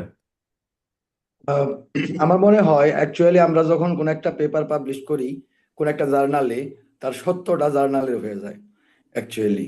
আর এ কারণে পরবর্তীতে তার অনুমতি ব্যতীত বা উইথড্রয়াল ব্যতীত আমরা অন্য কোনো অন্য জায়গায় কোনো যেতে পারি এলিজিবল না। রাইট, এটা ওই যে ক্রিয়েটিভ কমন্স যে লাইসেন্স, মানে এটা একটা ভালো পয়েন্ট বলছেন যে একটা পেপার যখন আমরা জার্নালে মানে পাবলিশ করে ফেলি তখন এটা আমার আর জার্নালে যৌথ সম্পত্তি হয়ে যায়। এটা আমরা চাইলেও অন্য জার্নালে প্রকাশ করতে পারি না, ঠিক আছে। একাডেমির যে ক্ষতি বা সায়েন্সের যে ক্ষতি, এটা ফয়সাল আহমেদ ভালোভাবে বলছে যে আপনার পেপারটা 5 জার্নালে দিয়ে আপনি 5 জন অথরের সময় অপচয় করলেন এক। কিন্তু আরেকটা গুরুত্বপূর্ণ বিষয় হলো, যেমন ধরুন আপনি হয়তো লেকচারার থেকে অ্যাসিস্ট্যান্ট প্রফেসর হতে 5টা পেপার লাগবে। আপনি 5টা পেপার করলে আপনাকে অ্যাওয়ার্ড হিসাবে আপনাকে পদোন্নতি দেওয়া হবে। আপনি একটা কাজ করে সেটা 5 জায়গায় পাবলিশ করলেন এবং 5টা কাজ হিসাবে সেটা দেখাইলেন। তার মানে কি, আপনি নতুন কিছু করলেন না, আপনি নতুন কিছু করলেন না, কিন্তু বেনিফিট কিন্তু আপনি সায়েন্সে কিছু অ্যাড করলেন না, কিন্তু আপনি বেশি পেপার হিসাবে কিন্তু বেনিফিটটা আপনি পেয়েই গেলেন, ঠিক আছে। এটা হচ্ছে আমি মনে করি এখানে মানে সবচেয়ে বড় ইস্যু, আরো তো অনেক কিছু আছেই, এটা কিন্তু সবচেয়ে বড় ইস্যু যে আপনি বেনিফিট পেয়ে গেলেন। কেউ একজন কষ্ট করে 4টা পেপার করছে, তার সাথে আপনি একটা পেপারই 5 জায়গায় পাবলিশ করে কিন্তু 5টা পেপারে ক্রেডিট নিয়ে নিলেন। অনেক সময় বিভিন্ন প্রতিষ্ঠানের ফান্ড থাকে, আপনি কাজ করলেন একটা, কিন্তু আপনি 5টা পেপারে ফান্ড কিন্তু আপনি নিয়ে নিচ্ছেন। এই সেলফ পাবলিকেশনটা এরকম নানান কারণে আমাদের জন্য ক্ষতি। তো এটা আসলে করা যাবে না, ঠিক ঠিক আছে। তো যেটা বললাম ডুপ্লিকেট পাবলিকেশন, যেটা এটা করা যাবে না। একটা পেপার একটা জার্নালে জমা দিতে পারবো, ওই জার্নাল যদি রিজেক্ট করে দেন আরেকটা জার্নালে আমরা জমা দিতে পারবো। আর পাবলিশ হয়ে গেলে নতুন কোনো জার্নালে সেটা জমা দেওয়া যাবে না, ঠিক আছে। এটাকে বলে ডুপ্লিকেট পাবলিকেশন। ডুপ্লিকেট পাবলিকেশন আবার কিছু ধরন ধরন আছে।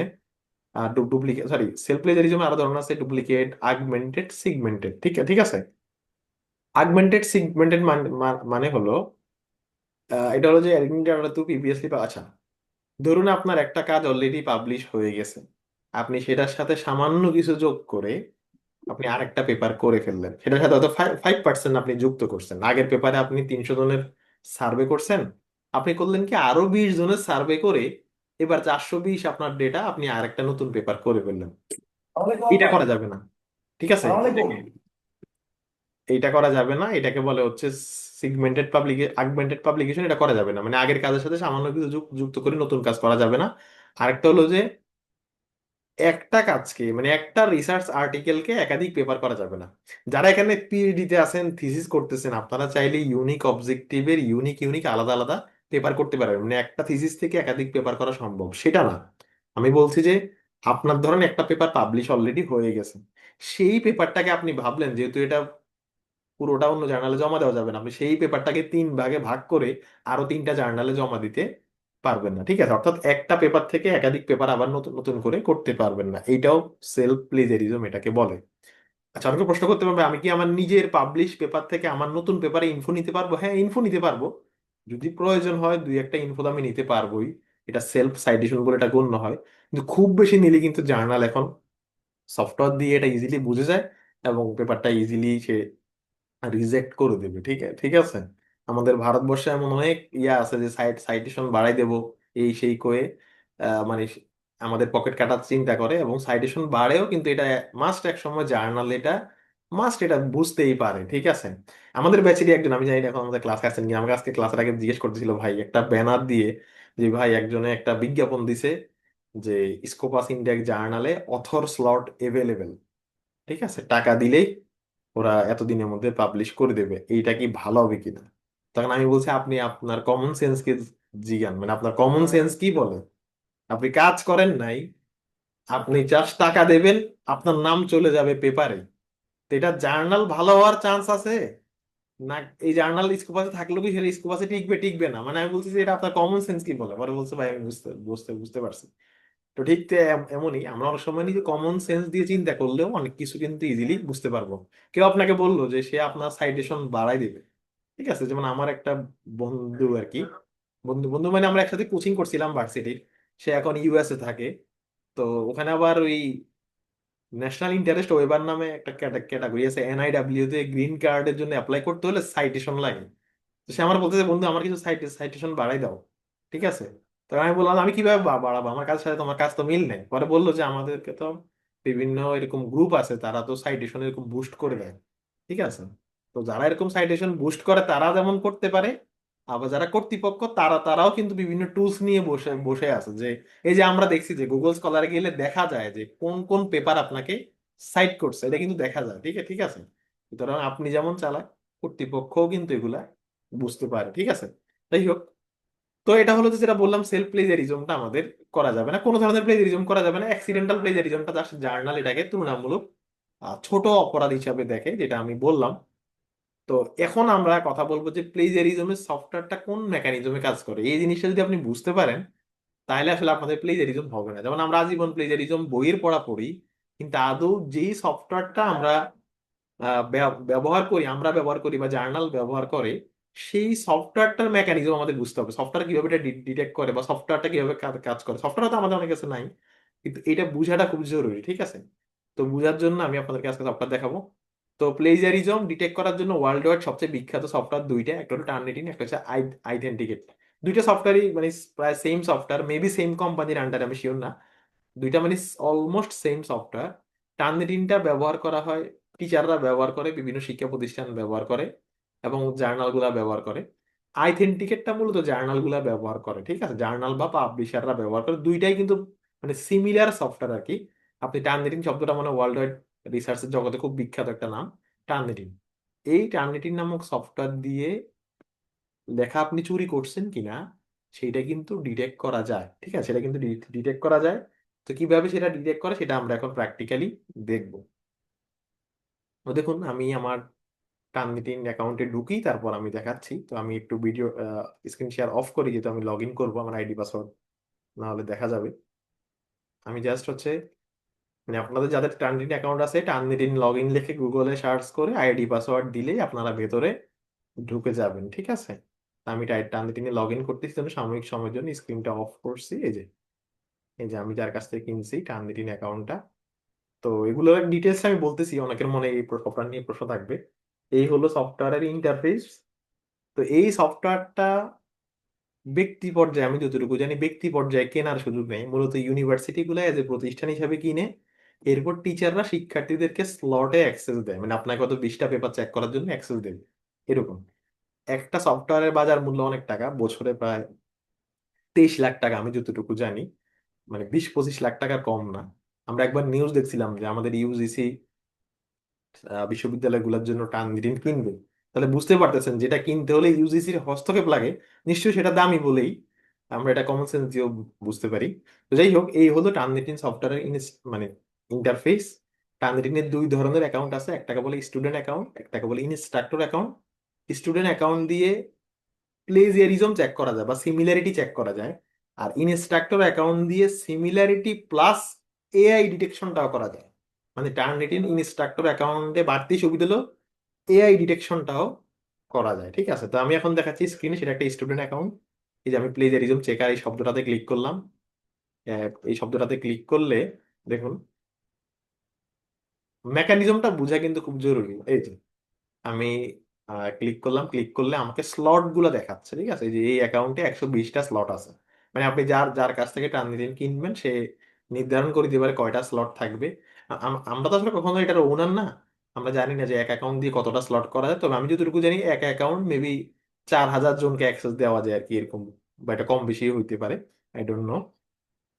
ওকে। তো এই যে টার্নিটিন, এখানে স্লট গুলা, এই যে ওপেনে ক্লিক করলে স্লট গুলা পাবেন। যেমন আমি এই যে ওপেনে ক্লিক করলাম, খেয়াল করুন। এই যে আমি ওপেনে ক্লিক করলাম, ওপেনে ক্লিক করার পরে আপনাদের এখানে স্ক্রিন একটু পরে আসতেছে, লেখা আছে আপলোড সাবমিশন। আপলোড সাবমিশনে ক্লিক করতেছি, আপলোড সাবমিশনে ক্লিক করতেছি। আপলোড সাবমিশনে ক্লিক করার পরে লেখা আছে চুজ ফাইল। চুজ ফাইলে আমি ক্লিক করবো, ঠিক আছে? চুজ ফাইলে ক্লিক করলে আমাকে আমার পিসি এর ভেতর নিয়ে যায়, মানে যেই ফাইলটা আমি চেক করতে চাই, যে ফাইলটা আমি চেক করতে চাই, আমি এই থিসিসটা চেক চেক করতে চাই, তাহলে আমি আপলোডে ক্লিক করলাম। আপলোড করা তো খুব ইজি, এখানে যারা একেবারে আহ, ন্যূনতম নলেজ আছে, আপলোড ক্লিক করলে আপনি বুঝবেন আপনার কি কি করতে হবে। লেখা আছে upload and review. Upload and রিভিউতে ক্লিক করলাম। আচ্ছা, আপলোড অ্যান্ড রিভিউতে ক্লিক করলাম। এটা যেহেতু একটা বড় ফাইল, এটা আপলোড হতে একটু সময় লাগবে। আচ্ছা, একটু চ্যাট বক্সে জানাবেন যে ক্লাসটা কি আপনাদের কাছে বোরিং লাগতেছে কিনা, নাকি ঠিক আছে, কারণ আজকে কন্টেন্ট আমাদের অনেক ইজি। তো মানে আপনারা কি মানে বোরিং ফিল করতেছেন কিনা, আমরা যে খুঁটিয়ে খুঁটিয়ে একটু ডিটেলস দেখাচ্ছি, যেটা হয়তো না দেখালেও চলতো। আমি সবার টেক্সট গুলা দেখতে পাচ্ছি। ওকে। মানে যারা এগুলো নিয়ে অলরেডি যা জানেন তাদের জন্য বোরিং হতে পারে, কিন্তু আমার ধারণা যাদের জন্য নতুন তাদের জন্য এরকম ডিটেল শেখাটাই ভালো। এই যে আমাদের ব্যাচেরই একজনের কিন্তু প্লেজারিজম ইস্যুতে তার কিন্তু অনেক টাকা জরিমানা হয়েছে, ঠিক আছে। উনি ইউনিভার্সিটি অফ অ্যাবারডিনে পড়তেন। ব্যাচে ভর্তি হওয়ার আগে আমাকে জানাইছেন যে ওনার এই প্লেজারিজম ইস্যুতে ওনার অনেকগুলা টাকা, মানে ওনার মানে পার্শিয়াল ফান্ডিং ছিল, ওটা বাতিল হয়ে গেছে। ঠিক আছে, ওকে, আমি সবার কমেন্ট গুলো দেখলাম, আপনাদেরকে অসংখ্য থ্যাঙ্কস। ওকে, তো এইবার আমরা এই যেটা আপলোড প্রায় হয়ে গেছে, আমরা কনফার্মে ক্লিক করব। কনফার্মে ক্লিক করলে আমাদের সাবমিশনটা হয়ে যাবে। এই যে সাবমিশন কমপ্লিট লেখা উঠলো। আচ্ছা, সাবমিশন কমপ্লিট লেখা ওঠার পরে আমরা কিন্তু রিপোর্ট সাথে সাথে পাবো না। নর্মালি টার্নিটিন হচ্ছে 24 ঘন্টার মধ্যে রিপোর্ট দেয়, মানে 24 ঘন্টার মধ্যে সে আপনাকে রিপোর্ট দেবে। তবে আমাদের 24 ঘন্টা অপেক্ষা করতে হবে। একটা টেকনিক আছে, টেকনিক হলো আপনি যদি বারবার হচ্ছে এই পেজটা রিফ্রেশ দেন, আপনি 5 মিনিট পরে পেয়ে যাবেন। আপনি যদি বারবার হচ্ছে এই যে পেজটা রিফ্রেশ দিতে থাকেন, 2-3 মিনিটের মধ্যেই পাওয়া যায় আর কি। এই যে আমি রিফ্রেশ দিচ্ছি, দেখেন, ঠিক আছে। মানে নর্মালি টার্নিটিন এমনিতে 24 ঘন্টা পরে সে এমনি দেবে, কিন্তু আমরা তো 24 ঘন্টা পর্যন্ত আমাদের আর দেরি সহ্য হয় না। তা আমরা হচ্ছে এই যে দেখেন, আমি যে মানে 5-6 বার রিফ্রেশ দিছি, সে এখন এই ফাইলে সিমিলারিটি আছে 33%। সে আমাকে পার্সেন্টেজটা দেখাচ্ছে, সিমিলারিটি 33%। ওকে, এইবার আমি 33% উপর ক্লিক করি, মানে 33%-এর উপর ক্লিক করলে সে আমাকে ডিটেলস রিপোর্টটা দেখাবে। ওকে, খুব বুঝেন কিন্তু আমরা আসতে, এটা কিন্তু আসতে একটু সময় লাগবে, বড় ফাইল যেহেতু। সে দেখালো যে 33% সিমিলারিটি। সিমিলারিটি মানে আমার এই ম্যানোস্ক্রিপ্টে 33% লেখা এমন আছে যেই লেখাটা আমি হুবহু আরেকজনের কাছ থেকে নিছি। 33% লেখা এমন যেই লেখাটা আমি হুবহু আরেকজনের কাছ থেকে নিছি। এখন যদি হুবহু আরেকজনের কাছ থেকে নিয়ে ক্রেডিট দিয়ে থাকি, এটাকে বলে সিমিলারিটি।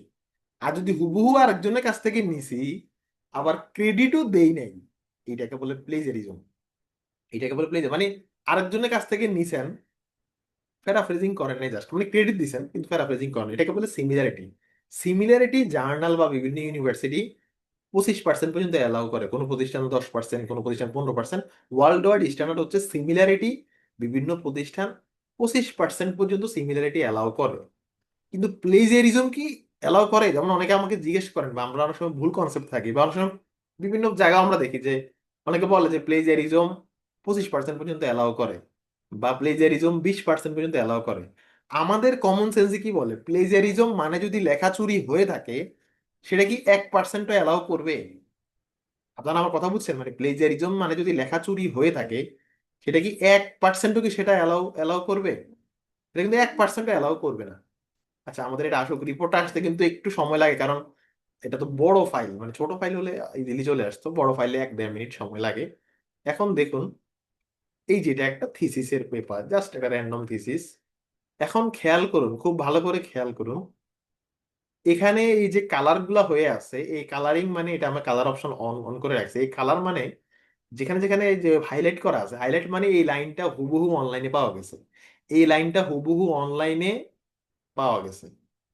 দেখেন, এখানে আবার রেফারেন্স দেওয়া আছে, যে প্রথমে 3 লাইন হুবহু অনলাইন থেকে নেওয়া হয়েছে, আবার রেফারেন্স দেওয়া আছে। তাহলে বলুন তো, আহ আচ্ছা, একটু আপনাদেরকে খুব ভালো করে বুঝাই বলি। প্রথম লাইন হলো একটা কমন নলেজ, ইনক্লুসিভ এডুকেশন সম্পর্কে একটা কমন নলেজ।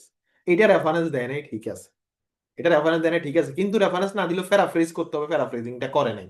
আচ্ছা, পরের লাইনটা খেয়াল করেন, খেয়াল খুব ভালো ভালো করে খেয়াল করেন। অ্যাকর্ডিং টু খান 2012, এরপর একটা লাইন এখানে লিখলো।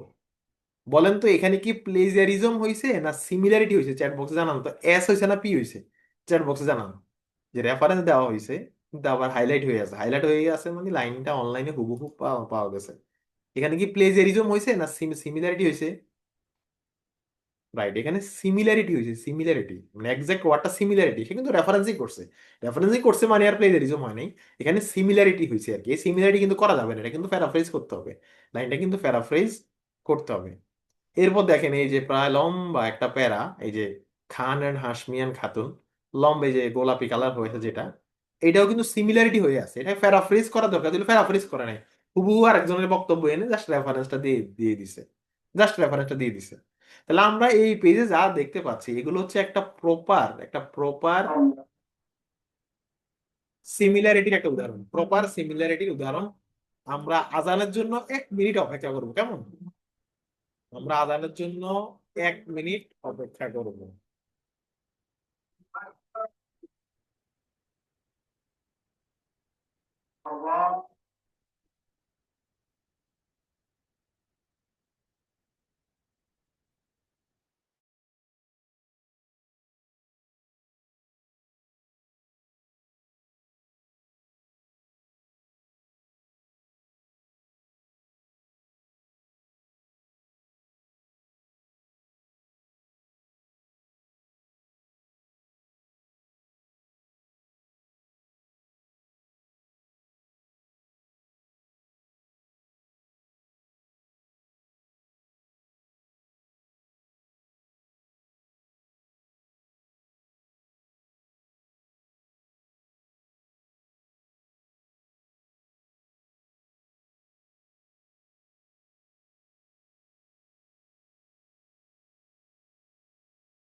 আচ্ছা, এখন একটু খেয়াল করুন তো, এই যে এখান থেকে এখানে, হ্যাঁ, এখান থেকে এখানে, এখানে কি সিমিলারিটি হয়েছে নাকি প্লেজারিজম হয়েছে? এখানে এই যে আমি জাস্ট নীল দাগ শুরু, নীল দাগ শেষ, এখানে কি এস হয়েছে না পি হয়েছে?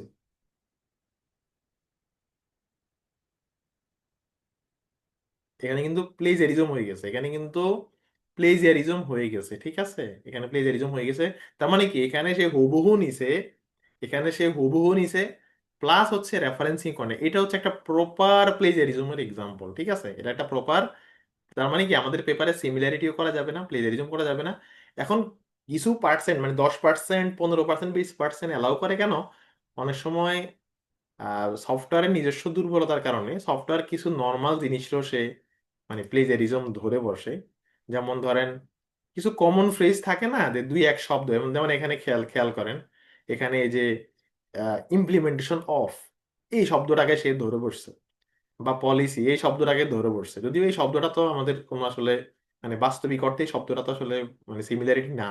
তো সফটওয়্যার এরকম ছোটখাটো এক দুই শব্দ ধরে রাখে বলে এর জন্য বিভিন্ন প্রতিষ্ঠান 20% অ্যালাউ, 25% অ্যালাউ করে, এক এক প্রতিষ্ঠানে এক এক নিয়ম, ঠিক আছে।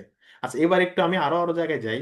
এই যেখানে লেখা আছে 33%, এরপর একটা ফিল্টারের মতো একটা চিহ্ন আছে, ফিল্টার। এই ফিল্টারের মতো চিহ্ন মানে হচ্ছে, এটা খুব ভালো করে বুঝবেন যারা সফটওয়্যার অপারেট করবেন। আচ্ছা বলেন তো, আমরা আমাদের পেপারে যে ইনটেক্সট সাইটেশন গুলা ব্যবহার করছি বা পূর্ণাঙ্গ রেফারেন্স গুলা ব্যবহার করছি, তো পূর্ণাঙ্গ রেফারেন্স গুলা কি আদৌ, পূর্ণাঙ্গ রেফারেন্স গুলো নিশ্চয়ই অনলাইনে আছে, আমরা যে পেপার গুলাকে রেফারেন্সিং করছি সেই পেপার গুলার নাম ঠিকানা অনলাইনে আছে না? আছে। তা বলেন তো, সেইটাকে কি সিমিলারিটি ধরা উচিত কিনা, বলেন তো চ্যাট বক্সে, সেইটাকে সিমিলারিটি ধরা উচিত কিনা? সেটা কিন্তু সিমিলারিটি ধরা উচিত না, কারণ সেটা যদি সিমিলারিটি ধরে, তাহলে তো দুনিয়ার কেউ আসলে প্লেজারি সিমিলারিটি থেকে বাঁচতে পারবে না। এখন এটা আপনি যেমন বুঝেন, সফটওয়্যার বুঝে। সফটওয়্যারে যে এখানে দেখেন লেখা আছে এক্সক্লুড বিবলিওগ্রাফি, এটাতে টিক চিহ্ন দিয়ে দিবেন। আমি সফটওয়্যারকে বলে দিছি কোটেশন, এই যে কোটেশন আমরা ইউজ করি, সফটওয়্যারকে বলে দিছি তুমি কোটেশন গুলা বাদ দিয়া হিসাব করো, আর বিবলিওগ্রাফি গুলা বাদ দিয়ে তুমি হিসাব করো, ঠিক আছে, বিবলিওগ্রাফি গুলা বাদ দিয়ে হিসাব করো। আবার এই যে মাঝে মাঝে এক শব্দ দুই দুই শব্দ ধরে, আপনি সফটওয়্যারকে চাইলে এখানে বলে দিতে পারবেন যে 3 শব্দের ছোট কোনো শব্দকে তুমি আর সিমিলারিটি হিসাবে ধইরো না, ঠিক আছে, বা 4 শব্দের ছোট, যেমন ধরেন অফ দা গভর্নমেন্ট, এই শব্দকে সে ধরে রাখছে সিমিলারিটি, সফটওয়্যারের দুর্বলতা। আমরা চাইলে কিন্তু এরকম লিমিট করে দিতে পারি যে এই 4 শব্দ বা তার কম যদি একসাথে মিলে যায়, এগুলাকে তুমি ধরো না।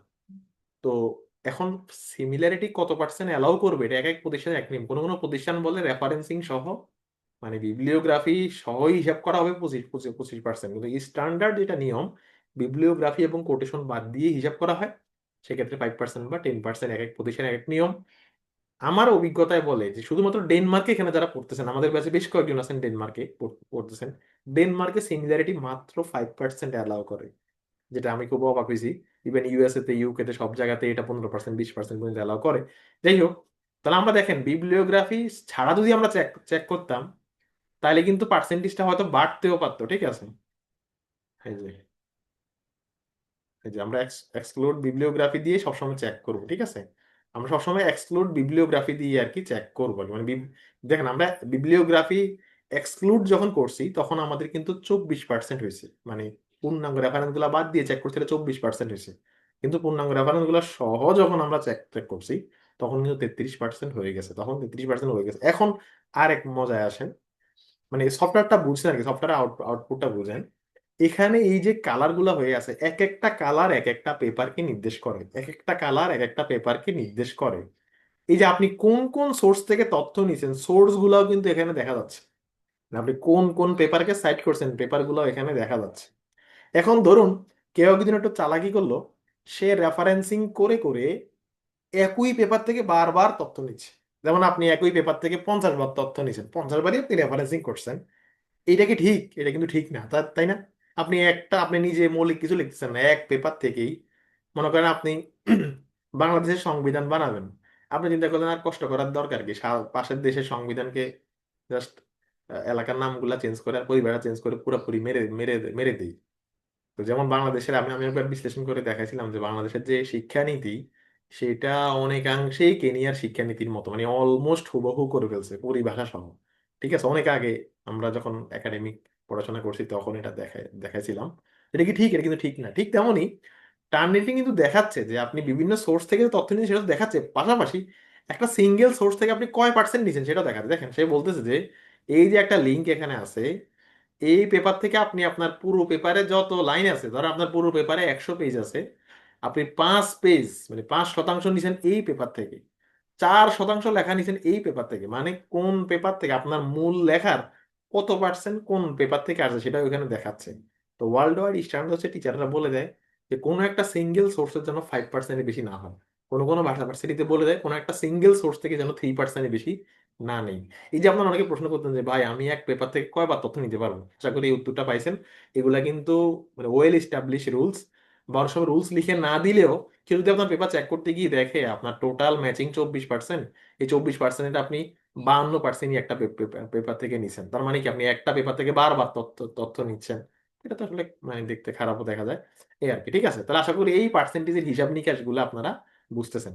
তা আপনারা যখন এরকম পেপার নিজে চেক করবেন, তখন অবশ্যই আপনাদের কাজ হলো এই যে যেখানে যেখানে দেখবেন কালার হয়ে আছে, মোটা করে কালার হয়ে আছে, সেগুলা নিয়ে নিজ উদ্যোগে প্যারাফ্রেজ করা। এই প্যারাফ্রেজ করতে গেলে সফটওয়্যার প্লাস হিউম্যান দুইটার কম্বিনেশনে এটাকে প্যারাফ্রেজ করতে হবে। আর যেখানে রেফারেন্সিং দেওয়া নাই সেখানে অবশ্যই রেফারেন্সিং দেওয়া করা লাগবে, যেখানে রেফারেন্সিং করা নেই সেখানে মাস্ট আমাদের রেফারেন্সিং করতে হবে। ঠিক আছে, এটা জাস্ট আমি একটা উদাহরণ হিসাবে দেখালাম একটা পেপার। এই আবার কমন নলেজের ক্ষেত্রে আবার সমস্যা নাই, রেফারেন্সিং করতে হবে না, এটা আমি আগেই বলছি। ঠিক আছে, এই আর কি। আচ্ছা, এই হলো আমাদের সফটওয়্যার আউটপুট। এখন এআই এর বিষয়টা আসি। এআই চেক করা যায় টার্নিটিন ইনস্ট্রাক্টর অ্যাকাউন্ট দিয়ে, টার্নিটিন স্টুডেন্ট অ্যাকাউন্ট দিয়ে। আচ্ছা, এটা এখান থেকে রিপোর্টটা এখান থেকে কিন্তু যে ক্লিক করলে, এখানে ক্লিক করলে আপনি রিপোর্টটা ডাউনলোডও করতে পারবেন। ঠিক আছে, ডাউনলোড করে দেখতে পারবেন আর কি। আচ্ছা, যাই হোক, এক কথা বলে যে অনেকে বলেন যে ভাই টার্নিটিন কিনতে পারবো কিনা, উত্তর হচ্ছে এটা একটা এক্সপেন্সিভ সফটওয়্যার, এটা দেয় প্রতিষ্ঠান, সুতরাং আপনার নিজের কেনার সুযোগ নাই। তবুও অনলাইনে বিভিন্ন পেজ বিভিন্ন থার্ড পার্টি সেল করে, তাদের কাছ থেকে কেনার বেলায় আমাদের সতর্কতা হচ্ছে টার্নিটিনের অ্যাকাউন্ট দুই প্রকার, একটাকে বলে রিপোজিটরি, একটাকে বলে নন রিপোজিটরি। কোনো একটা অ্যাকাউন্ট রিপোজিটরি নাকি নন রিপোজিটরি আমাদের বোঝার কোনো উপায় নাই। যদি এটা রিপোজিটরি অ্যাকাউন্ট হয়ে থাকে তাহলে আপনি পেপারটা এখন একবার চেক করছেন, আসছে 24%, আবার চেক করলে 100% আসবে, কারণ এটা অলরেডি টার্নিটিন সার্ভারে সে এটা সেভ করে ফেলছে, মানে ওর সার্ভারে নতুন লেখা হিসাবে সেভ করে ফেলছে। এই জন্য রিপোজিটরি অ্যাকাউন্ট দিয়ে কখনো পেপার চেক করলে আপনার অবস্থা খারাপ হয়ে যাবে। নন রিপোজিটরি অ্যাকাউন্ট দিয়ে চেক করতে হবে। যদি কারো মাধ্যমে চেক করান এটা শিওর হয়ে নেবেন এটা নন রিপোজিটরি অ্যাকাউন্ট কিনা, কারো কাছ থেকে কিনলেও সেটা শিওর হয়ে নেবেন। এবং এই অ্যাকাউন্ট গুলোর অনেক দাম, যে যার মতো করে যত পারে বিক্রি করে। তো আমরা বলতেছি না যে কারো কাছ থেকে কিনতে, আপনার নিজের ইচ্ছা, আপনি যেখান থেকে কিনেন ইচ্ছা, এই আর কি।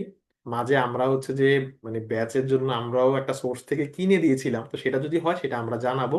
সেক্ষেত্রে পার মান্থ হচ্ছে মেবি 400 টাকার মতো করে পড়বে, কিন্তু সেটা আমরা জানাবো আর কি। টার্নিটিন স্টুডেন্ট অ্যাকাউন্ট বা স্টুডেন্ট অ্যাকাউন্ট মনে হয় পার মান্থ 200, আর instructor account maybe per month 400 টাকা বা এরকম আর কি। তো এটা আমরা জানাবো, যদি আমরা প্রোভাইড করি আমরা জানাবো। কারো প্রয়োজন হলে রনি ভাইকে বলে রাখেন, উনি হয়তো একটা সোর্স থেকে নিয়ে দেবে, ট্রাস্টেড সোর্স থেকে। ঠিক আছে, এবং এগুলো 1 বছরের account, per month by month কেনার সুযোগ নেই। তো যদি কারো লাগে রনি ভাইকে বলে রাখেন, বা আমরা আমাদের কাছে থাকলে আমরা গ্রুপে অ্যানাউন্স করে দেবো। এটা খালাস। তো এই গেল টার্নিটিন স্টুডেন্ট অ্যাকাউন্ট। এবার ইনস্ট্রাক্টর অ্যাকাউন্টটা শর্টকাটে দেখাই, স্টুডেন্ট অ্যাকাউন্ট থেকে বের হয়ে যাই। ইনস্ট্রাক্টর অ্যাকাউন্ট হলো টার্নিটিনের আরেকটু আপডেট, মানে সেটাতে এআই সহ চেক করা যাবে, বুঝছেন, এআই সহ চেক করা যাবে। তো আমি আমার ইনস্ট্রাক্টর অ্যাকাউন্টে ঢুকি, এই যে টার্নিটিন ইনস্ট্রাক্টর অ্যাকাউন্ট, আমি জাস্ট লগ ইন করতেছি। এই জন্য স্ক্রিনটা অফ রাখলাম। ঠিক আছে, স্ক্রিনটা অফ রাখলাম। আচ্ছা, ওকে। তো এই যে স্ক্রিনটা অফ রেখেছি, এখানে আপনি যে ফাইলটা চেক করতে চান সেই ফাইলটাই, যে আমি আপলোড ফাইলে ক্লিক করলাম। আপলোড ফাইলে ক্লিক করার পর আপনি যে ফাইলটা চেক করতে চান আর কি, যেমন আমি ধরেন কোনো একটা ফাইল দেখি, এই একটা ফাইল আমি চেক করতে চাই, দিলাম ওপেনে ক্লিক করে। এবং এখানে দিলাম হচ্ছে, দেখেন চেক করার সময় আপনি টার্নিটিনকে বলে দিতে পারবেন যে বিবলিওগ্রাফি বাদ দিয়ে চেক করো, কোটেশন বাদ দিয়ে চেক করো, যেসব লাইনে সাইটেশন করা যায় সেগুলো বাদ দিয়ে চেক করো। স্মল ম্যাচ মানে কি, 8 শব্দের কম যেগুলা, 5 শব্দের কম যেগুলো, এগুলো বাদ দিয়ে চেক করো। এটা কিন্তু ইনস্ট্রাকশন দেওয়া যায়। এখন এক এক প্রতিষ্ঠানে এক এক ভাবে হলো চেক করে, এটা হচ্ছে আপনার নিজের ইচ্ছা আর কি। ঠিক আছে, বা প্রতিষ্ঠান নিজের মতো করে এইভাবে কাস্টমাইজ করে চেক করে, হয়তো এটা আমাদেরকে বলে না। তো নর্মালি নিয়ম হচ্ছে যে এক্সক্লুড বিবলিওগ্রাফি এবং এক্সক্লুড কোটেশন, এই এই দুইটা জিনিস বাদ দিয়ে চেক করা আর কি। ঠিক আছে, এই যে আমি একটা ডকুমেন্ট চেক করবো, এখন কনফার্মে ক্লিক করলাম। অবশ্যই যখনই টার্নিটিন ইনস্ট্রাক্টরে পেপার চেক করবেন, চেক করা শেষে রিপোর্ট ডাউনলোড করে অবশ্যই আপনার পেপারটা ডিলিট করে দিবেন। চেক করা শেষে অবশ্যই আপনার পেপার ডিলিট করে দিবেন। কেন? কারণ এই একটা অ্যাকাউন্টের দাম লাখ লাখ টাকা, ফলে যারা সেল করে তারা একটা অ্যাকাউন্ট অনেকের কাছে সেল করে, মনে করেন একটা অ্যাকাউন্ট সেল করে 50 জনের কাছে বা 100 জনের কাছে। যেমন আমি যে অ্যাকাউন্টটা কিনছি এটাও তারা হয়তো আরো 50 জনের কাছ থেকে সেল করছে। তো এই জন্য আর কি, আপনার পেপার যেন কেউ দেখতে না পারে, আমার কাজ শেষ আমি সাথে সাথে ডিলিট করে দেবো। ঠিক আছে, দেখেন এই যে আমি একটা পেপার চেকে দিছি, সিমিলারিটি 6%, এআই হচ্ছে 11%। এখন আমি এআই 11% ডাউনলোড দিই, দেন বলছি। ঠিক আছে, এআই হচ্ছে 11%। এবার আমি জাস্ট রিপোর্টটা ডাউনলোড দিলেই কোথায় কোথায় সে এআই ধরেছে সেটা আমি দেখবো। ঠিক আছে, এই যে এআই 11% ডাউনলোড হয়ে গেছে। এখন আমরা যদি কোনো টুলস দিয়ে হচ্ছে প্যারাফ্রেজ করি, সেটাই দেখেন এখানে আমাদেরকে বলছে যে এআই 20%-এর কম হইলে কোনো সমস্যা নাই, 11% হয়েছে। আচ্ছা, 20%-এর কম হইলে ওরা দেখায় না, মানে 20%-এর কম হইলে ওরা দেখায় না যে কোথায় কোথায় এআই ধরেছে, সেটা তারা দেখায় না। তো এই জন্য আমাদের পেপারে মানে ওরা নাহলে ওই ওই জায়গাটা ওরা নীল করে রাখতো আর কি। হ্যাঁ, ওই জায়গাটা ওরা নীল করে রাখতো যদি ওরা দেখাইতো। তো যাই হোক, এখন এখানে দেখাচ্ছে না, কিন্তু যদি 20%-এর বেশি হয়, এই যেখানে বলাই আছে 20%-এর বেশি হয়, তখন আপনারা দেখবেন যে এই লেখাটা এআই ধরছে ওটা কালার হয়ে আছে, মানে নীল হয়ে হয়ে আছে। ঠিক আছে, তখন আপনারা ওই জায়গাটা প্যারাফ্রেজ করবেন, ভালো করে ম্যানুয়ালি ইনপুট দিবেন, ভার্ব যুক্ত করবেন। নিজের মতো করে যত চেঞ্জ করবেন তত পার্সেন্টেজটা কমতে থাকবে, যত চেঞ্জ করবেন তত পার্সেন্টেজটা কমে থাকবে। যেমন এই যেই লেখাটা এখন 11%, দেখেন এই লেখাটা শুরুতে, মানে যেই লেখাটা আপনারা 11% দেখতে দেখতে দেখতে পাচ্ছেন, এই লেখাটা আমি যখন শুরুতে চেক করছি, মানে 11% আর 6% সিমিলারিটি যারা দেখতে পাচ্ছেন, এই লেখাটা যখন আমি চেক করছি প্রথমে সিমিলারিটি ছিল প্রায়, মানে সিমিলারিটি ছিল প্রায় 95%। হ্যাঁ, এই ছোট লেখাটা সিমিলারিটি ছিল প্রায় 95%। ঠিক আছে, পরে দেখেন এই যে আমি দেখাচ্ছি, এগুলা বারবার রিফ্রেশ দিলে আর কি আপনার রিপোর্টটা দ্রুত আসে। আমি জানি যেগুলা প্র্যাকটিক্যালি না দেখলে, এই দেখেন যেই লেখাটা আপনারা লাস্ট চেক করছি আর দেখছেন 6%, এই যে দেখেন যেই লেখাটা ছিল 6%, সরি সরি, যেই লেখাটা ছিল 95%, সেটা কিভাবে 6% আইছে? আচ্ছা, সেটা কিভাবে 6% আইছে আমি আপনাকে বলি। এই যে লেখাটা ছিল এইটা, এই যে এই যে লেখাটা ছিল এইটা। এখন আমি এইটাকে যদি এখন পুরোটাকে কপি পেস্ট করে আমি এখন চ্যাট জিপি যে ইয়েতে যাই, আমি যে পুরোটা কপি পেস্ট করে আমি এখন কুইল বোর্ডে যাই, কুইল বোর্ডে অথবা চ্যাট চ্যাট জিপিটিতে যাই, চ্যাট জিপিটি যাই বলে আমাকে প্যারাফ্রেজ করে দাও, এরপর ম্যানুয়ালিও হাত লাগাই, মানে ম্যানুয়ালি যেখানে কম করা দরকার বেশি করা দরকার সেগুলো আমি করি। দেখেন আমি এই লেখাটাকেই এখন কুইল বোর্ড দিয়ে প্যারাফ্রেজ করলাম, এরপর ম্যানুয়ালিও কিছু কিছু করবেন। হ্যাঁ, করে এখন যদি আমি এই লেখাটাকে আবার চেক করি, দেখেন যে সেম লেখাটাকে যদি আমি এখন টান দিয়ে চেক করি, আপনাদের এখানে হয়তো স্ক্রিনটা দ্রুত পরিবর্তন হচ্ছে, আপনারা জাস্ট আমার মুখ, মানে মুখের কথাগুলো মিলিয়ে দেখলে হবে। ছিল 95%, এখন আমি কুইলবোর্ড দিয়ে প্যারাফ্রেজ করলাম, প্যারাফ্রেজ করার পরে এখন দেখেন কয় কয় পার্সেন্ট হয়, এখন হয়তো 30% হবে, মানে পার্সেন্টেজটা কমে আসবে আর কি। এখন শুধু কুইলবোর্ড দিয়ে করলে, কুইলবোর্ড তো একটা যন্ত্র, সে হয়তো মানে লেখার যে ধাঁচটা বুঝতে নাও পারে, সেক্ষেত্রে অবশ্যই আমি বললাম যে ম্যানুয়ালি সেটাকে ধীরে ধীরে কমাই আনা উচিত আর কি। ঠিক আছে, এই যে যেটা 95% ছিল সেটাকে আমি এখন কুইলবোর্ড দিয়ে প্যারাফ্রেজ করলাম, এখন দেখবেন এটা 30, এই দেখেন এই যে আপনাদের স্ক্রিন দেখতে পাচ্ছেন, এখন একটা সিমিলারিটি চলে আসছে 30%, মানে সিমিলারিটির পার্সেন্টেজটা কিন্তু কমে আসছে। আমরা কি স্ক্রিনে দেখতে দেখতে পাচ্ছি? আমরা স্ক্রিনে দেখতে পাচ্ছি, আশা করি আমরা দেখতে পাচ্ছি। ঠিক আছে, আশা করি আমরা দেখতে পাচ্ছি। এই যে সেটা হয়ে গেছে 30%। বা আপনি যদি এটাকে কুইলবোর্ড দিয়ে না করে চ্যাট জিপিটি দিয়েও করতেন, এরপর নিজে ম্যানুয়ালি, যেখানে কম বেশি অবশ্যই ম্যানুয়ালি হাত লাগাইতেই হবে, নাহলে এটা বুঝে যাবে এআই দিয়ে করছে বা সুন্দর হবে না। দেখেন 95% 30% হয়ে গেছে। এখন আপনি যদি আরো চেঞ্জ করি, আমি মানে আরো আরো বিভিন্ন জায়গায় কম বেশি করি, এটা ওটা করি, আরো কিন্তু কমে আসবে। তার মানে কি, সবসময় আমাদের মাথাটা ভালো করে ব্যবহার করতে হবে। আবার আমরা যখন চ্যাট চ্যাট জিপিটি ইউজ করব, তখন কিন্তু এআই পার্সেন্টেজটা বাড়বে। যেমন এটা 95% থেকে সিমিলারিটি চলে আসছে 30%, কিন্তু 0% ছিল এআই, সেই এআই কিন্তু আবার হয়ে গেছে 11%। ফলে দুইটার মধ্যে সমন্বয় করতে হবে। সফটওয়্যার হাতে থাকলে সুবিধা হলো, মানে সফটওয়্যার হাতে থাকলে সুবিধা হলো যে আপনি নিজে বারবার চেক করতে পারবেন, শিওর হতে পারবেন জমা দেওয়ার আগে। এই, তাহলে আমি সফটওয়্যারের মেকানিজম সহ দেখালাম। আশা করি আপনারা এরপর আর এটা নিয়ে বিভ্রান্তি হবেই না, যেহেতু আমরা বেসিকও দেখছি, থিওরিও দেখছি, প্লাস সফটওয়্যার আমরা দেখলাম। ঠিক আছে, এই ছিল আজকে ক্লাসের প্রথম অংশ। আমরা জাস্ট 11 মিনিট প্রশ্ন নেব। যারা আগের হাত তুলে আছেন, মানে উত্তর পেয়ে গেছেন, নামিয়ে ফেলুন। একেবারে ক্লাস রিলেটেড প্রশ্ন যেগুলো, সেগুলাই করবেন। বলে রাখি, আগামী ক্লাস থেকে আমাদের মূল পর্বের ক্লাস, মূল পর্ব মানে যেমন আগামী ক্লাসে রিসার্চ গ্যাপ এবং টাইটেল, আগামী ক্লাসের মধ্যে টাইটেল ঠিক করা হয়ে যাবে। এরপরের ক্লাসে আবার ইন্ট্রোডাকশন লেখা শেখা হয়ে যাবে, ঠিক আছে? তার মানে অবশ্যই অবশ্যই আপনারা আগামী ক্লাসটা এবং এরপরের ক্লাস, আগামী ক্লাসটা একটু থিওরিটিক্যাল কিন্তু খুব দরকারি, যেহেতু টাইটেল ঠিক করার ক্লাস। এরপরে ক্লাসটা পুরাটাই প্র্যাকটিক্যাল। সো এগুলা মিস করা যাবে না। আর গ্রুপে আমি সম্ভবত আমাদের ঈদের পরের ছুটিটা বাড়িয়ে ঈদের আগের ছুটিটা আমরা একটু কমিয়ে 2 জুন আমরা একটা বড় ক্লাস নিয়ে নেবো ইনশাল্লাহ, ঠিক আছে? তো আমি যারা হ্যান্ড রেজ করছেন তাদেরকে একটু সুযোগ দেই, যদিও প্রথম সেশনে আমরা একটু লম্বা করতে গিয়ে অনেক কত প্রশ্ন করতে পারি না। তবে আমার ধারণা কনসেপ্ট গুলা ক্লিয়ার হয়ে গেছে। খালেদা সুমি হাত তুলছেন, আলী ইমরান হাত তুলছেন, আর যারা হাত তুলছেন আমি একজন একজন করে আসতেছি। আসসালামু আলাইকুম ভাইয়া। জি। আমি যেটা জিজ্ঞেস করতেছিলাম যে ওই যে কুইল বোর্ডের একটা ফ্রি ইয়ে আছে যেখানে এআই ট্রেকার দিয়ে ইয়ে করা যায়, তো সেইটা আসলে কতটুকু রিলায়েবল? দেখা কিন্তু দেখা অলরেডি গেল যে কুইল অলরেডি বোর্ড। অলরেডি উত্তরটা দিয়েছি যে কুইলবোটের ফ্রি ভার্সন দিয়ে করলেও পার্সেন্টেজটা কমবে, তবে পেইড ভার্সনের মতো এতটা ভালো হবে না, মানে মোটামুটি ভালো আর কি, মানে ফ্রি হিসাবে ও ভালো। যে এআই ট্রেকার যে এআই ধরে সেইটা আসলে কতটুকু রিলায়েবল, অল্প যে ও অল্প বললো কমবে, যে অল্প জিরো কমবে পার্সেন্ট আর কি। এআই? না, 0% একেবারে হয়ে যাবে না, অল্প কমবে। আরো টুলস আছে, হিগস বাইপাস, এরকম হিউম্যানাইজ, সেই টুলস অনেক আছে।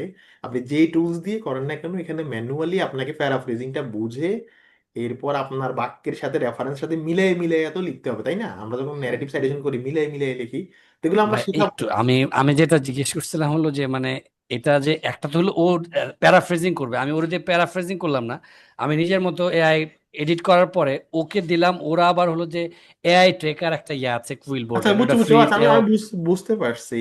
আমি বুঝতে পারছি আপনি বলছেন যে কুইলবোর্ড কোম্পানিরই একটা এআই ডিটেক্টর আছে, ওটা কতটা অ্যাকুরেট? উত্তর হচ্ছে যে আপনি আরো আরো এআই ডিটেক্টর আছে, কিন্তু আপনার দেখতে হবে যে আপনার প্রতিষ্ঠান বা জার্নাল কি দিয়ে চেক করে। এক কথা হলো জার্নাল টার্নিটিন দিয়ে চেক চেক করে, এর বাইরে কোন টুলস কত কি সেটা ভিন্ন বিষয়। আমার কথা কথা বুঝছেন? ওগুলা পুরোপুরি অ্যাকুরেট না। Thank you. Okay okay, thank you ভাই।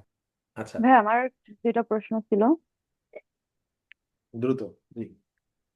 ভাইয়া, রিসার্চ এর ক্ষেত্রে বা অনেক ক্ষেত্রে আমরা যখন ইয়া করি তখন দেখা যায় আমরা ম্যাপ বা পিকচার ইউজ করি, তো এটাতেও কি সাইটেশন করতে হয়? হ্যাঁ হ্যাঁ, আমি কিন্তু রেফারেন্সিং এর ক্লাসে বলে দিছি, যেই জিনিসটা আপনার না সেই জিনিস ব্যবহার করা মানে সেখানে সাইট করতে হবে। এখন সাইট করার নিয়ম কি, নিয়মে কোনো ভিন্নতা নাই।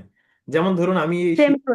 এই লেকচার শিটের নিচে লিখে লিখে দিলাম মোর্শেদ এট অল, তার মানে এই লেকচার শিটটা মোর্শেদের, মানে রেফারেন্সিং এর নিয়মে তেমন কোনো ভিন্নতা নাই। হ্যাঁ ভাইয়া, কিন্তু আমরা যখন পিকটা নিচ্ছি বা ম্যাপের ছবিটা নিচ্ছি তখন তো এটা আমরা গুগল থেকে নিচ্ছি, তখন কি আমরা এই সাইটেশনটা গুগলকে দিব সোর্স বা হিসাবে কিছু তো আসলে এরকম? গুগল তো নিজে কোনো সোর্স না, মানে গুগলও তো নিশ্চয়ই কোনো না কোনো ওয়েবসাইট থেকে আপনাকে ম্যাপের ছবিটা দিচ্ছে, তাই তাই না? হ্যাঁ, তাহলে মানে এটা মানে কিরকম গুগল হবে? তো নিজে নিজে কোনো সোর্স না, মানে গুগল হচ্ছে সব সোর্সের কারখানা বলা যায়, ঠিক ঠিক আছে? হুম। অবশ্যই সোর্স জি ভাইয়া। লিখতে হবে। আর যদি নিজে বানান ছবিটা তাহলে সমস্যা নেই। সোর্স হ্যালো কি তাহলে ভাইয়া। গুগল ম্যাপ ম্যাপ দিব এরকম কিছু? না না আপু, গুগল ম্যাপ কেন?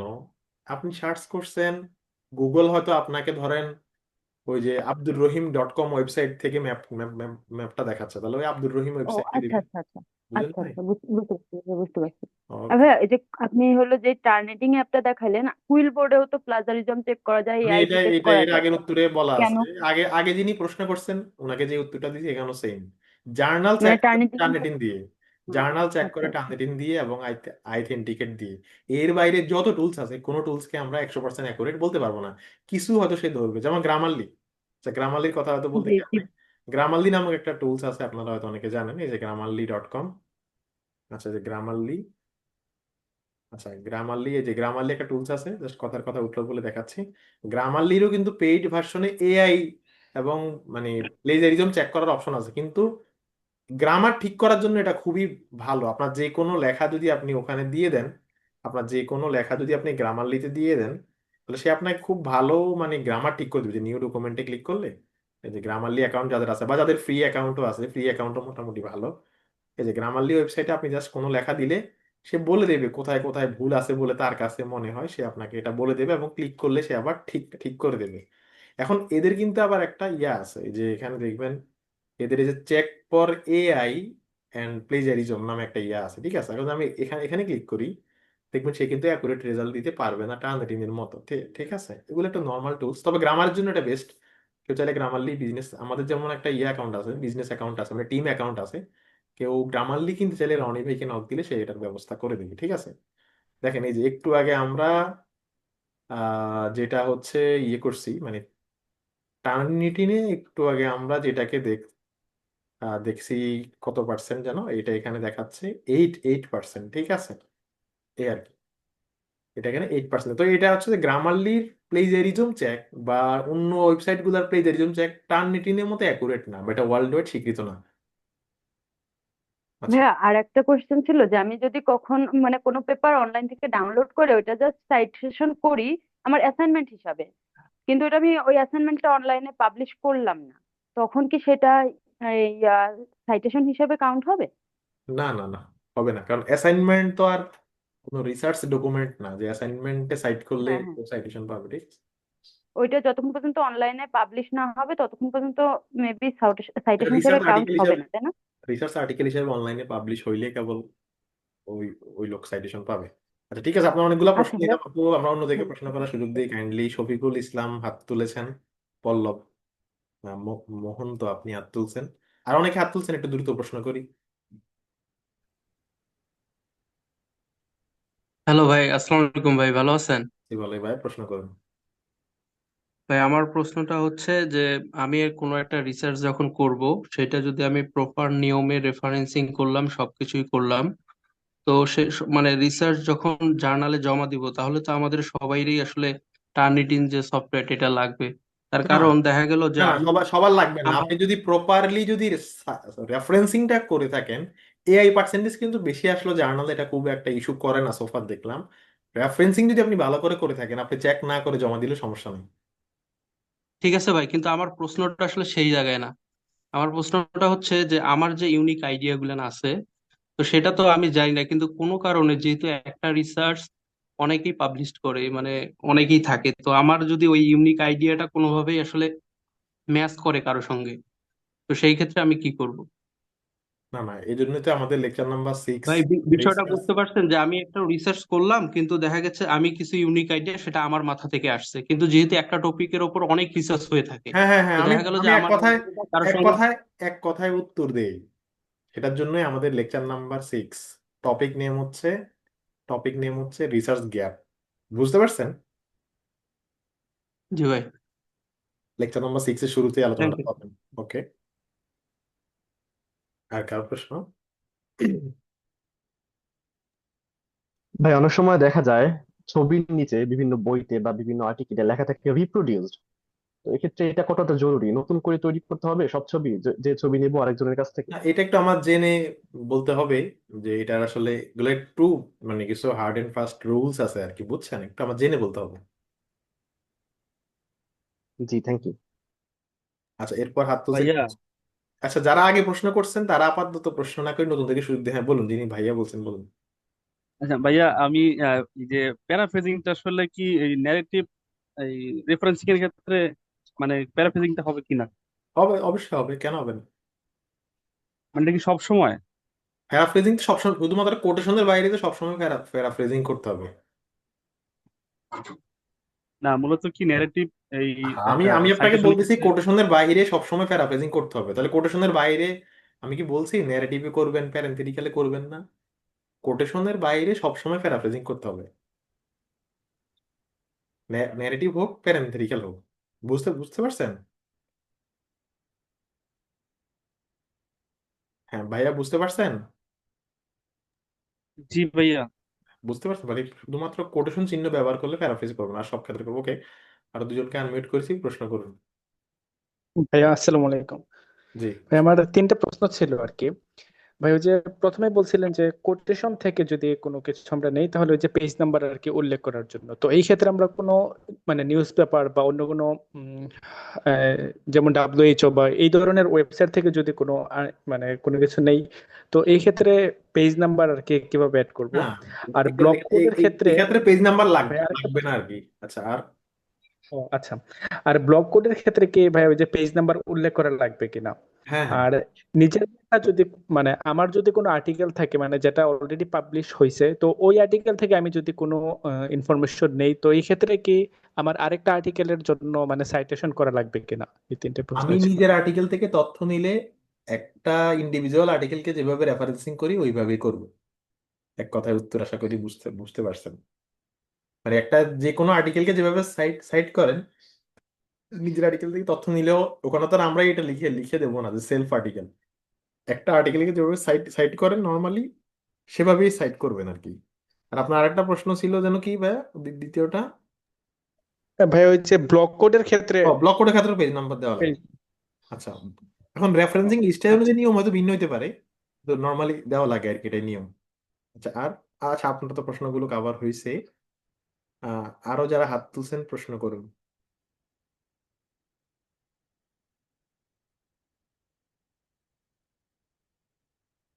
যদি ক্লাস রিলেটেড হয় প্রশ্ন করুন যারা হাত তুলেছেন। হ্যাঁ, আমার কোশ্চেনটা ছিল এরকম যে আমরা যখন আর্টিকেল থেকে কোনো ইনফরমেশন নিই, তো আর্টিকেলের কোন মানে কোন পার্ট থেকে আমরা নিতে পারি আর কি, এক লাইক কথায় বললে, ইন্ট্রোডাকশন হ্যাঁ, আছে, এটা খুব ভালো মেথোডোলজি ভালো আছে, প্রশ্ন রেজাল্ট করছেন। আছে। এটা খুব ভালো প্রশ্ন করছেন। একটা রিসার্চ আর্টিকেলের মেইন কয়েকটা পার্টের মধ্যে একটা হলো ইন্ট্রোডাকশন, একটা হলো লিটারেচার রিভিউ, একটা মেথড, একটা ফাইন্ডিংস মানে রেজাল্ট। সাধারণ নিয়ম হচ্ছে আপনি আরেকটা পেপারের মূলত রেজাল্ট পার্ট থেকে তথ্য নেবেন, যেহেতু রেজাল্ট পার্টটা ওই গবেষকের নিজের।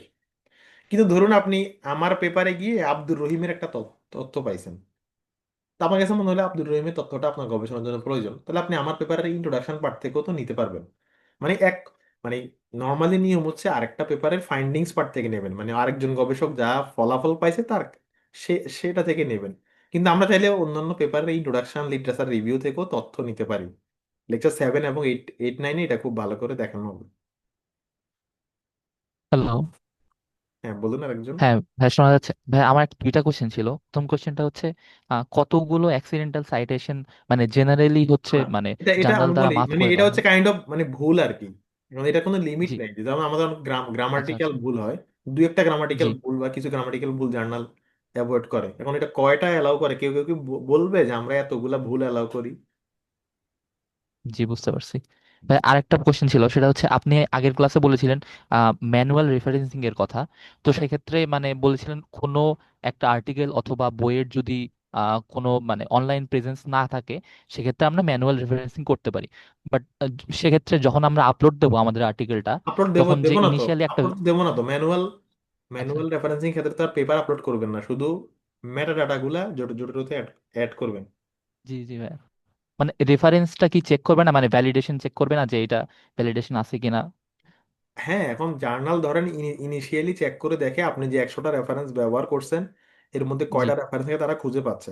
ধরুন তারা দেখলো জি 90টাকে তারা খুঁজে খুঁজে পাচ্ছে ভালো ভালো সার্ভারে, 5 6টা খুঁজে না পাওয়াটা স্বাভাবিক। তারাও জানে যে কিছু লোকাল সোর্স আমরা ইউজ করি। কিন্তু যদি দেখে জি যে 100টার মধ্যে আপনার 90টাই হচ্ছে খুঁজে পাচ্ছে না, তাইলে আপনি আপনি জি বলেন পেপারটা ডেস্ক রিজেক্ট হবে না?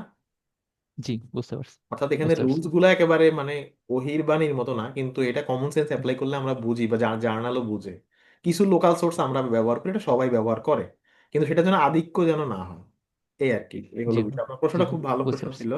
এই ভাইয়া, থ্যাংক ইউ ভাই। আমার দুইটা খুব কুইক কোশ্চেন করবো আর কি। একটা হচ্ছে যে আপনি বলেছেন যে এআই দিয়ে প্যারাফ্রেজ করা যায়। যদি এআই দিয়ে প্যারাফ্রেজ করি সেই ক্ষেত্রে কি আমাদেরকে এআই ডিটেক্টে এটা ধরা খাবে না? এটা হচ্ছে নাম্বার ওয়ান কোশ্চেন। আর দ্বিতীয় কোশ্চেন হচ্ছে আপনি একটা ক্লাস মনে একটু আগে পরে করতে চাচ্ছেন আর কি। হুম। সেই ক্ষেত্রে কোনো সমস্যা নেই, কিন্তু আপনি কি কাইন্ডলি একটু এটা এই যে ওই ক্লাসটা তো আসলে আমাদের লিটারেচারের উপর আর কি, লিটারেচার এবং স্যার থিওরিটিক্যাল রিভিউর উপর, ফ্রেমওয়ার্ক, এটা জি। খুবই ইম্পর্টেন্ট ক্লাস আর কি। হুম হুম। এই ক্লাসটাকে রিস্কেডিউল করা যায় কিনা, মানে এই ক্লাসটাকে অন্য সময় দিয়ে একটা কম ইম্পর্টেন্ট যেটা আর কি সেটাকে ওই টাইমে না না রাখা না যায় না কিনা? না না না ধন্যবাদ। না। এটা এটা ভাই ভুলও করা যাবে না। আমাদের নর্মালি আমাদের ব্যাচে কখনোই ক্লাসের মানে সিরিয়াল ব্রেক করার কোনো সুযোগই নেই, কারণ ক্লাসগুলো তো একটা পর একটা। যেমন ইন্ট্রোডাকশনের ক্লাসের সাথে লিটারেচার রিভিউর ক্লাস হলো রিলেটেড, বুঝছেন? ফলে এটা ইন্ট্রোডাকশনের জি পরেই ভাই। নেওয়া লাগবে। আমরা হয়তো মাঝে মাঝে বিভিন্ন বন্ধের সাথে সমন্বয় করার জন্য, যেমন আগের ব্যাচের ক্ষেত্রে পূজা পূজা ছিল, মানে পূজার বন্ধ চলে চলে চলে আসছে, আমরা কোর্স আউটলাইন করে ফেলছি আগে। তখন পূজার বন্ধের জন্য সমন্বয় করার জন্য আমরা একটা ক্লাস মানে জাস্ট শনিবারে ক্লাসটা শুক্রবারে নিয়ে নিছি। ঠিক তেমনি এখানেও, যেমন গভর্নমেন্ট বন্ধ হচ্ছে তো আপনার 5 জুন জুন থেকে, সেক্ষেত্রে আমাদের 2 জুন একটা ক্লাস আমরা মানে এই যে 31 মে এর পর 2 জুন একটা ক্লাস করাটা যুক্তিযুক্ত। তো আমি সবার পরামর্শ নিছি, আমি এটা জানাবো। আমার কথা বুঝছেন? কিন্তু এটাকে ইয়ে করা যাবে না যে অন্য ক্লাস এখানে এনে এটা করাইলে একেবারেই খুব সমস্যা হয়ে যাবে। মানে ব্যাচের তো একটা ক্লাসের ধারাবাহিকতা আছে, এই আর কি। না, আমি আমি জাস্ট বলতে চাচ্ছিলাম কি, কারণ 2 তারিখে আমার অফিস বন্ধ হবে, তারপর না আমি আমি মানে আমি ঢাকা বলি থাকবো ইউসুফ আর কি। ভাই, আমার ইউসুফ 7 ভাই ঘন্টা প্লাস আমাদের যদি, থাকবো আর কি খুলনায়। না না ইউসুফ ভাই, এটা আপনি আপনারটা কেন বলছেন? ধরেন এখানে আমাদের যদি 100 মানুষ ক্লাস করে, আপনার কি মনে হয় যে 2 তারিখে ক্লাস নিলে সবার সুবিধা সুবিধা হবে? সবার সুবিধা নিশ্চয়ই না, হবে, মানে সবার সুবিধা তো নিশ্চয়ই হবে হবে না, তাই তাই তাই না? আবার ধরেন জি ভাই। আগের শিডিউল থাকলেও সবার সুবিধা হবে না, অনেকে ঈদের ছুটির পরে বাড়িতে থাকবে, মানে আমরা ইন্ডিভিজুয়ালি জি ভাই। চিন্তা না করি আর কি, ঠিক ওকে আছে? ভাই। অনেক অনেক জি ভাই। অনেকে আছে 2 তারিখে ক্লাস হলে তার জন্য একটু সমস্যা হবে, কিন্তু মানে মেজরিটির হিসাবটা চিন্তা করে আমরা হয়তো একটা ডিসিশন নিতে পারি, জাস্ট একটা ক্লাসের শিডিউল আগ পিস করা এই। ঠিক ভাই, নো প্রবলেম। হ্যাঁ, হ্যালো গ্রুপে এআই একটা ডিটেক্টর পোস্ট ব্যাপারটা ক্রিয়েট ভাই। করে আচ্ছা। দিলে। হ্যালো। হ্যাঁ, যারা আগে প্রশ্ন করছেন প্রশ্ন না করে নতুন থেকে শুরু দিয়ে, হ্যাঁ প্রশ্ন করুন। হ্যাঁ ভাই, শুনতে পাচ্ছেন? হ্যাঁ শুনতে পাচ্ছি। ভাই, কেমন আছেন? আমি শুভ বলছিলাম। জি জি, বলুন ভাই। ভাই, আমার আমার প্রশ্নটা অনেক সিম্পল। প্লিজ, এটা হাসবেন না, মানে আমি, আমার খুবই খুবই দরকার। আহ, আমার প্রশ্ন হচ্ছে যে একটা আর্টিকেল বা একটা রিসার্চ পেপার পাবলিশ করার জন্য মানে প্রথম থেকে কি কি ধাপ অনুসরণ করতে হয় একটা, এবং দেশে এবং দেশের বাইরে, দ্যাট মিনস আচ্ছা শুভ ন্যাশনালি ভাই, এবং যদি কিছু মনে না ইন্টারন্যাশনালি। করেন, শুভ ভাই যদি কিছু মনে না করেন, জি প্লিজ। আপনার আপনার কাছ থেকে কি জি মনে প্লিজ। হয় এই এই প্রশ্নটা ধরেন আমরা আপনি আমাকে ইনবক্সও করতে পারবেন, এটা ক্লাস রিলেটেড নয়, তাই না?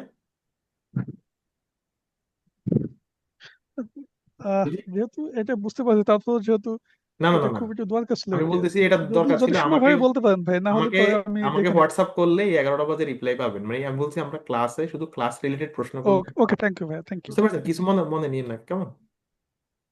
ওকে, ভাইয়া জি ওকে, বলুন। Thank you. জি ভাইয়া সাপোজ হচ্ছে কি আমার যখন ম্যানুস্ক্রিপ্টটা কমপ্লিট হয়ে যাবে, তখন আমি আহ, এই যে বিভিন্ন ধরনের প্লেজারিজম চেকার যেগুলো আছে, এগুলোতে যদি আমার ফুল ম্যানুস্ক্রিপ্টটা বারবার দিয়ে চেক করি, সেক্ষেত্রে কি অথেন্টিকেশন যেটা থাকবে, অথেন্টিসিটিটা কি নষ্ট হয়ে যাবে? না সমস্যা নাই, যদি টার্নিটিনের নন রিপোজিটরি অ্যাকাউন্ট দিয়ে চেক হয় সেক্ষেত্রে 10 বার চেক হলে সমস্যা নাই, কারণ নন রিপোজিটরি অ্যাকাউন্টে সে টার্নিটিন সার্ভারে এটা রাখে না, মানে টার্নিটিন সার্ভারে নতুন লেখা হিসাবে এটাকে সংরক্ষণ করে রাখে না। যেমন আমি একটু আগে যে অ্যাকাউন্টটা দেখাইছি এটা নন রিপোজিটরি, এখানে আমি সকালে চেক করছি তখনও ছিল 33%, ক্লাসের আগে আবার ট্রায়াল দিছি তখনও 33%ই ছিল। আমার কথা বুঝছেন? জি ভাইয়া। আর ভাইয়া আরেকটা কোয়েশ্চেন ছিল যে আমরা ব্লক কোটেশন যেটা হচ্ছে গিয়ে দেখছিলাম, এখানে ফলো আপের একটা হচ্ছে গিয়ে পেজ ছিল। আমরা হচ্ছে গিয়ে আপু আপনার ভয়েসটা কিন্তু আসেনি।